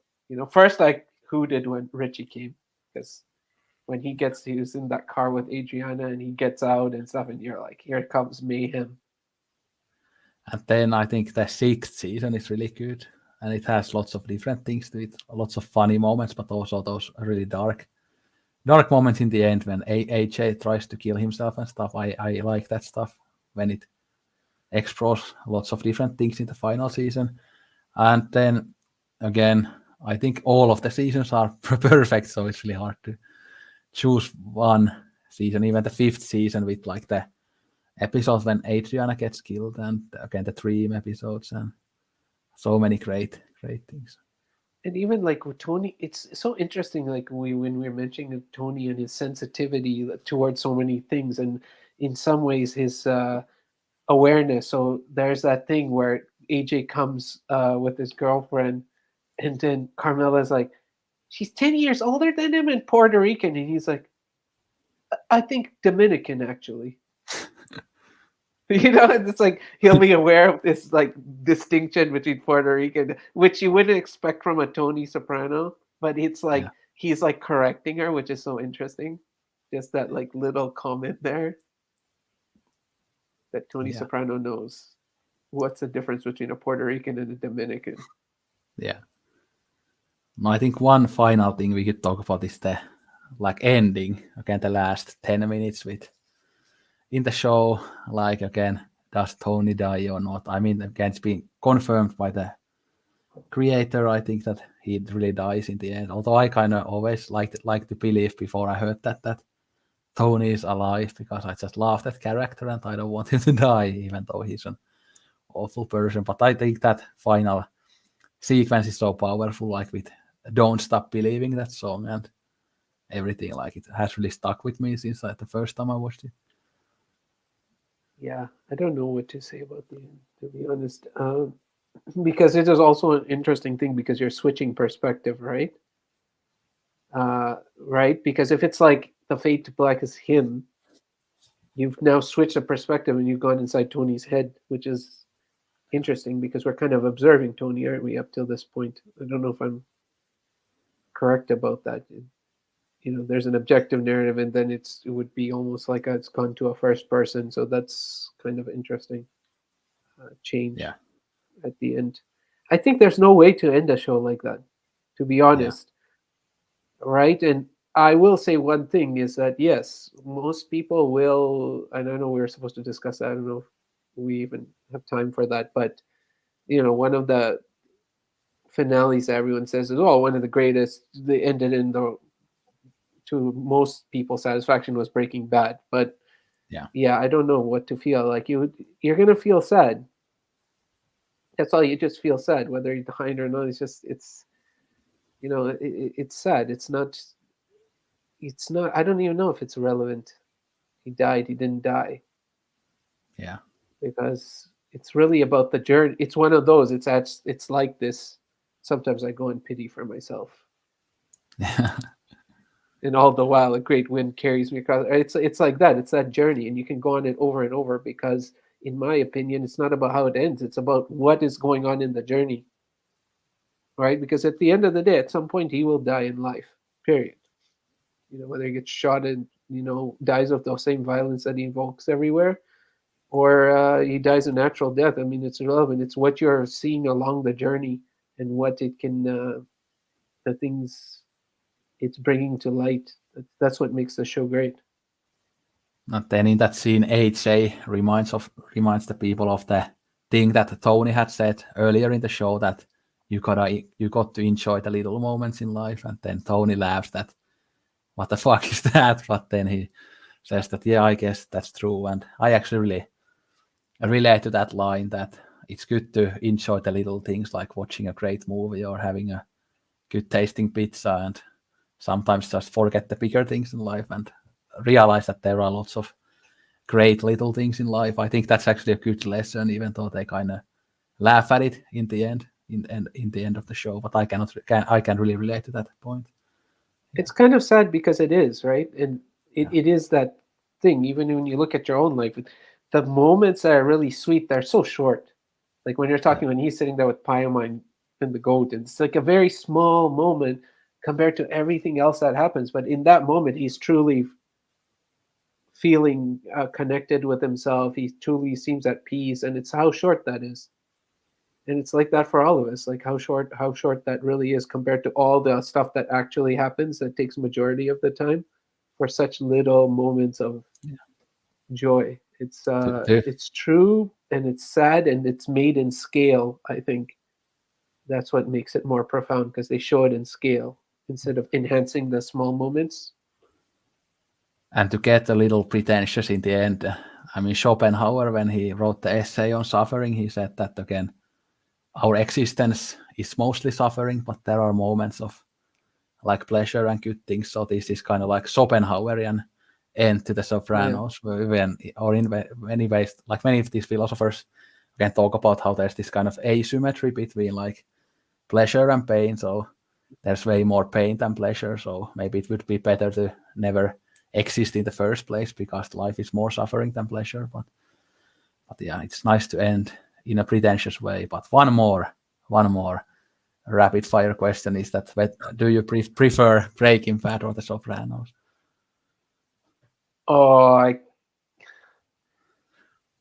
right now I will say just because I rewatched Sopranos, but I have to go back to Breaking Bad because I think Breaking Bad for me was once you are willing to go on the journey, then it starts. Sopranos hits you like right away. Yeah. So I don't know. I honestly can't pick. I can't say honestly, but if we were doing a bracket and I had to pick one, I would say Sopranos. Yeah. I would say Sopranos, yes. Yeah, they are both like top 10 of all time shows for me, but I do prefer The Sopranos. I think in the end, The Sopranos is psychologically kind of Yeah, it's deeper, a more bit rich. more interesting. And then also Sopranos, just the humor just hits me so much because like we have talked about it in this 3.5 hour chat, like how many great scenes and moments there are in The Sopranos, but obviously Breaking Bad is just pretty much perfect. I absolutely love Walter White, and I love how thrilling it is, and I love Better Call Saul as well. I think that's as good as Breaking Bad, and Better Call Saul is definitely one of my favorite American show of the last 10 years. That's the one show that I think is just absolutely insane, and I love the character of Saul Goodman as well. Like he's lots of fun. Yeah. No, I agree, but it's like Sopranos is rich, much more richer, I think, in terms of all levels: the psychological, the social, the family dynamics, family dysfunction, you know, late stage capitalism critique or commercialism, consumption. It's just so many things. It's like endless, and I think for that, it's just such a rich tapestry, and some of the most brilliant technically too, because the cuts, like there's a one scene where Melfi's like talking about self-medicating and cut into the strip club, or you're like Carmela in Paris and cut Tony's receiving oral sex from a stripper in a car, and it's like higher pleasure, lower. It's like Maslow, right? It's like Yeah. Maslow in two scenes. And so you could study that even on technically what they've done technically in the show with the cuts and all that. Yeah. Is unbelievable. The choices they've made, you could study that forever too. How they chose certain to go back and forth in different episodes between two things going on at the same time is also fantastic. Yeah. And one topic that we didn't get into, but was that again, we could have talked about kind of the golden age of the HBO shows, but I mean, I haven't seen all of them, but The Sopranos is my favorite one, but the other one that I really love is 6 Feet Under. I know that you haven't seen it. I think you mentioned No, I once haven't that you seen that. haven't, but that one I really love. And the Wire, I watched some of it, but I never watched the whole thing. But I thought it was like objectively really great, but sometimes I felt it was like so realistic that it kind of got boring. I don't want to say boring, but kind of boring at No, I times. understand what you're saying. The pace But of The Wire is different. It's very documentary, like almost. yeah, But what's interesting with The Wire is that each season's just a different part of the puzzle and focuses on a different area, which you probably know from watching more than one season. yeah, One is like the street level, and one is like the law enforcement, and one it's very sociological. The Wire. yeah. Yeah.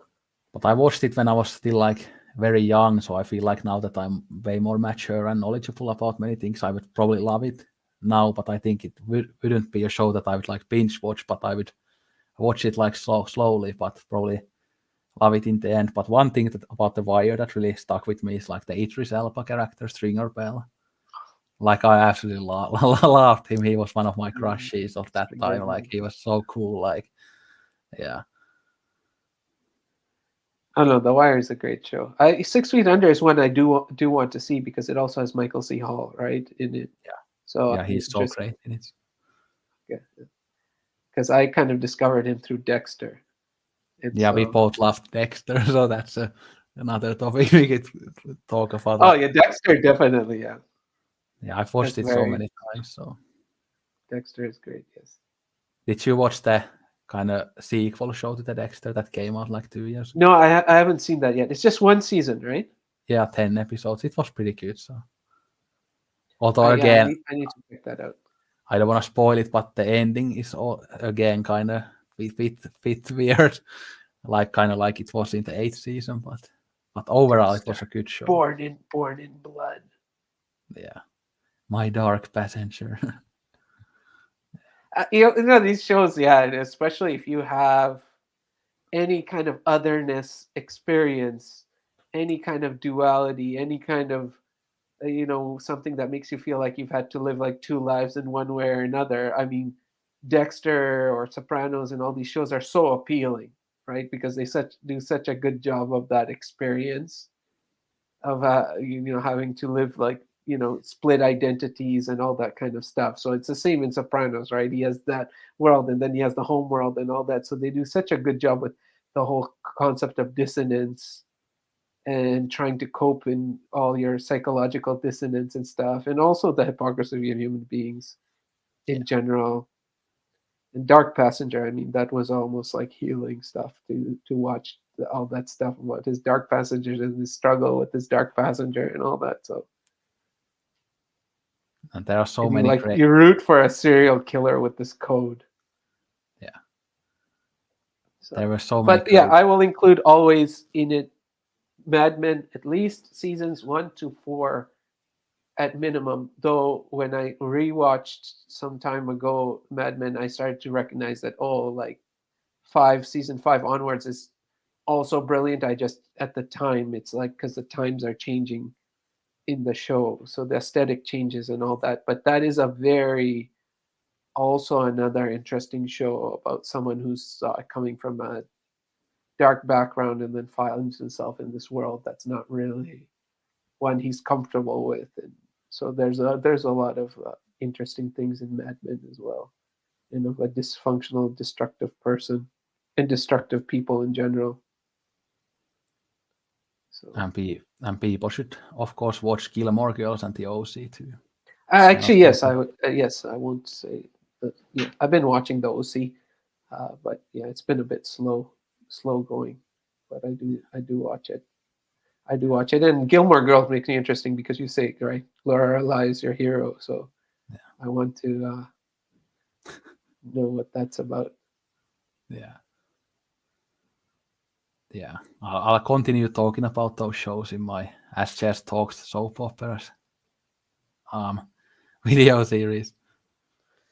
Yeah, It's soap operas.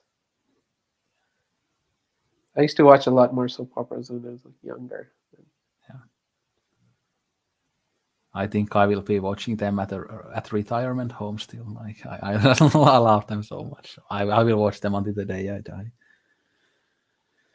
Yeah, I can see like something even like The Sopranos for sure. You watch, Yeah, because it's just I don't think it's gonna age. I think it's gonna be timeless. It just yeah. feels that way. And the thing about the Sopranos that I love a lot is that it isn't all about the mobster life and the crime, but it also has that kind of soapy drama elements to it. Because I don't really like shows that are like pure kind of crime Mm. shows. I need this kind of drama and this kind of psychology and things like that to keep it interesting. I don't find like pure crime stuff that interesting, but I like the crime stuff when it is paired with this family drama and relationship drama and stuff like that. I'm very much like you in that regard. I think the first of all, anything about family dysfunction I absolutely love. So I still have to get more into like, for example, like Ozu, because I remember you talking about, Ozu, always talking about these family dynamics Yeah. and all this and intergenerational stuff and values and all that kind of stuff. I love that. So anything about the family unit always gets me. Yeah. Yeah. Uh, you know, Yeah, yeah. that reminded me of again, I told you this in the pre-recording, but like there was a Criterion Closet video yesterday, and there was someone in the comments like saying that people who say that they love Ozu are pretentious because Ozu's films are so dull and boring, so nobody can like them. And all of us cinephiles like collectively pretend to like Ozu, even though none of us actually do. So just a great way to show one's counter snobbery. But I think I actually checked today, the comment was deleted, so it's not there anymore. But it was basically what I just said. Yeah. I think that's and since you also mentioned the Criterion Closet, one thought I had is they've never had David Chase in the Criterion Closet. I'd love to see David Chase in there, and Matthew, is it Weiner, and all the creative people involved with the Sopranos. I'd love to see Sopranos people in the Criterion Closet. Yeah. Maybe Michael Imperioli. Maybe he's been in. Yeah. He hasn't been there, but he would be great. I mean, I think he lives in New York, so it would be easy to go to the Criterion. Because on that podcast that he has with the guy who plays Bobby, talking Sopranos, he was talking about like Cassavetes and all these guys. So yeah, that would be very interesting. But that just goes to the point, like what you're saying is like someone goes and says, "You can't possibly like that." How would you know? Yeah.